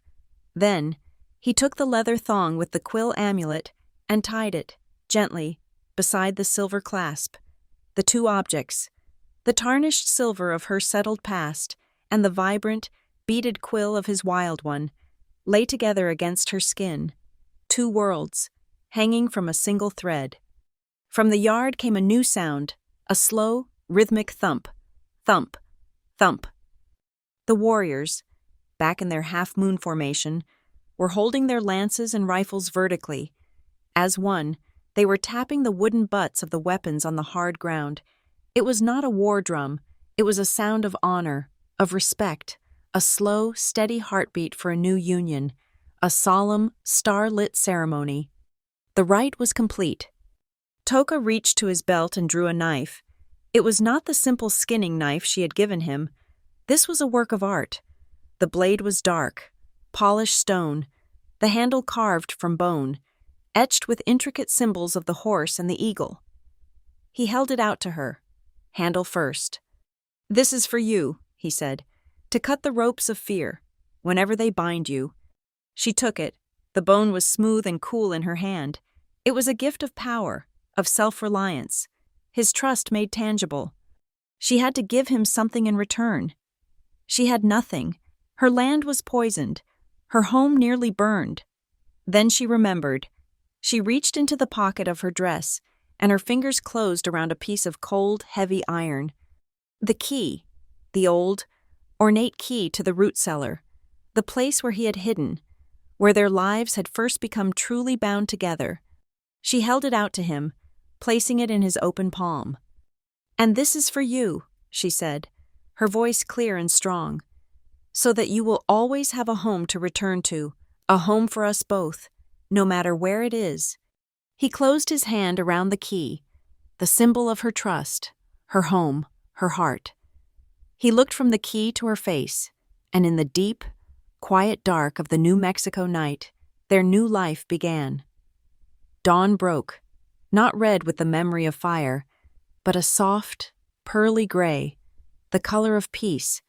The air was clean, washed by a night wind that had carried the last of the smoke away, leaving only the cool, damp scent of the post-storm desert and the faint, bitter smell of wet ash. From the distant main trail, the first travelers of the day, a prospector with his mule, a circuit preacher on a tired mare, paused and stared. They saw the blackened, skeletal remains of the stable at the Willow Lantern Ranch, but they saw something else, something that made them avert their eyes and hurry on their way without stopping to offer help or condolences. Planted at the four corners of Rowena's property, standing like silent, patient sentinels, were four Comanche lances. Feathers, red and black, were tied just below the sharpened stone points, and they fluttered in the morning breeze. They were not a declaration of war. They were a boundary line. They were a sign of ownership, of powerful protection. They were a quiet, unassailable warning to all who looked upon the land with greedy eyes. The Willow Lantern Ranch was no longer the holding of a lone, vulnerable widow. It was now under the watch of the people. Rowena and Toka began their work in the cool of the morning. There were no orders given, no plans discussed. They moved together in a natural, unspoken rhythm. He took the heavy buckets, and she guided the water from the cask, and together they doused the last of the glowing embers, which hissed and died in clouds of white steam. They worked side by side, pulling charred timbers from the ruin, their hands and faces quickly becoming black with soot. The labor was hard, the work of undoing destruction, but it felt different from any work she had ever done. It was not solitary toil. It was a shared act of creation, of building a new life from the ashes of the old. It was their first dance. They paused in the late morning, exhausted, and sat on the porch steps. From the south, a single rider approached. It was not a warrior. It was Mr. Hobbs, the blacksmith, in his supply wagon. He pulled up, well outside the line of the lances, and took off his hat, holding it in his hands. He looked nervous. "Mrs. Vale," he called out, his voice respectful.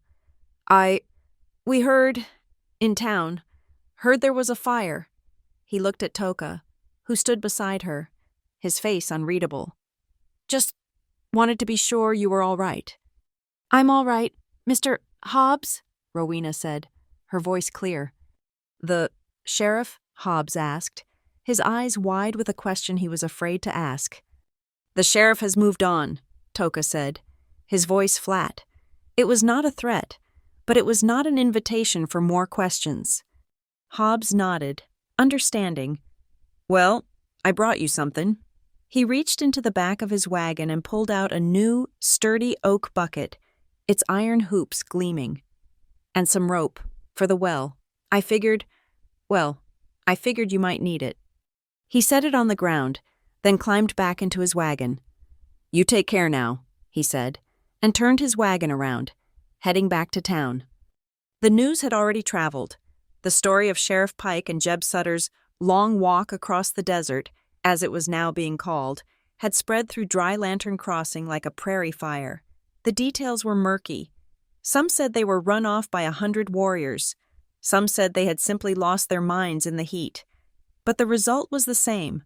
The town, which had been puffed up with arrogance and greed, had suddenly become very quiet, very humble. The power dynamic of the entire territory had shifted overnight. Later that day, Bear Among Mesquite came. He rode alone, a figure of immense dignity, and dismounted at the porch. He did not speak to Toka. He spoke to Rowena. Toka translated his father's slow, formal words. "He says the water in your well is a gift from the earth. He says a man who poisons a gift is a man with no spirit. He has sent men to the head of the spring, high in the hills. They will divert it, let it run clean for 3 days, to wash the poison away. Then they will return it to your well." Rowena was stunned. "Thank him," she whispered. Toka continued. "He says a promise of protection is not a thing for 1 day. He will send 2 young men, every week, to watch the valley from the hills. They will not bother you, but they will be seen, and all who pass will know that this land, and the woman who lives on it, have powerful friends." It was a guarantee of peace, and a quiet deterrent to any who might think of finishing what Pike had started. In the days that followed, the ranch began to heal, and so did they. They rebuilt the fence of the goat pen. They patched the shingles on the cabin roof where embers had landed. They began the slow, arduous work of clearing the poisoned water from the well, bucket by bucket, preparing for the clean water to return. Their quiet moments were spent in a different kind of rebuilding. They sat by the hearth, and Rowena, using the charcoal, carefully drew the letters of her language on a piece of smooth pine board. She taught him how to write his own name. He watched her hand, then took the charcoal. His grip clumsy at first, and slowly, painstakingly, copied the shapes, T-O-K-A. He looked at the marks, a word that represented him, made solid and permanent in her language. A small smile touched his lips. In return, he took her outside at twilight. He told her to close her eyes. "Listen," he said. He taught her not just to hear the wind, but to understand its language. From the north, it is cold. It speaks of winter. From the south, it is warm and carries the scent of rain. From the east, it is dry and tells of a long, hot day. Listen to how it moves through the leaves of the willows. That is its whisper. Listen to how it sounds over the lip of the arroyo. That is its song. He was teaching her to read the world as he did, to find the knowledge that was not written in books, but in the land itself. One night, after a long day of work, they sat on the porch steps, the new silence between them comfortable, easy. Rowena had made cornbread, and they shared a piece, passing it back and forth. The sky, which had once seemed so empty and vast, was now a familiar blanket, dotted with the friendly, distant lights of 1,000 stars. The air grew cool, a chill coming down from the high plains. Rowena shivered, pulling her shawl tighter. Toka disappeared into the cabin and returned with his own thickest blanket, a heavy woven wool trade blanket. He came up behind her as she sat on the top step. He didn't speak. He simply draped the heavy blanket over her shoulders. its warmth instantly enveloping her. Then, he sat down behind her, his back against the rough log wall of the cabin, and drew her back to lean against his chest. His arms came around her, not in a lover's tight embrace, but in a circle of warmth and protection. His hands rested lightly on her arms. He settled, and then he rested his chin gently on the top of her head, his breath stirring her hair. She could feel the steady, slow rhythm of his breathing, the solid warmth of his body against her back. It was a gesture of profound comfort, of quiet, possessive tenderness. It was an embrace that said, "You are safe, you are home. Rest now." She closed her eyes and leaned into him, letting the tension of a lifetime of solitude and a week of terror finally melt away. A light rain began to fall, a soft, fine mist that was more a blessing than a storm. It was the first rain since the night he had arrived. As the water hit the dry bed of the silver arroyo, it began to make a sound, a low, humming, musical murmur, the sound of the earth drinking, of the land coming back to life. It was a song of benediction. The next morning, the sun was bright. Rowena knew there was one last thing she had to do. She took a small trowel and walked to the base of the largest, oldest mesquite tree on her property, the one Elias had always called the grandfather tree. She knelt in the damp earth. From her pocket, she took a small, heavy, misshapen piece of lead, the bullet she had dug from Toka's shoulder. She had kept it, wrapped in a piece of cloth, on her mantle. She looked at it, this ugly object that had brought them together, this piece of violence that had, by a strange and terrible grace, led to so much peace. She dug a small, deep hole in the dark earth at the base of the tree. She placed the bullet inside. "Let the past lie still," she whispered.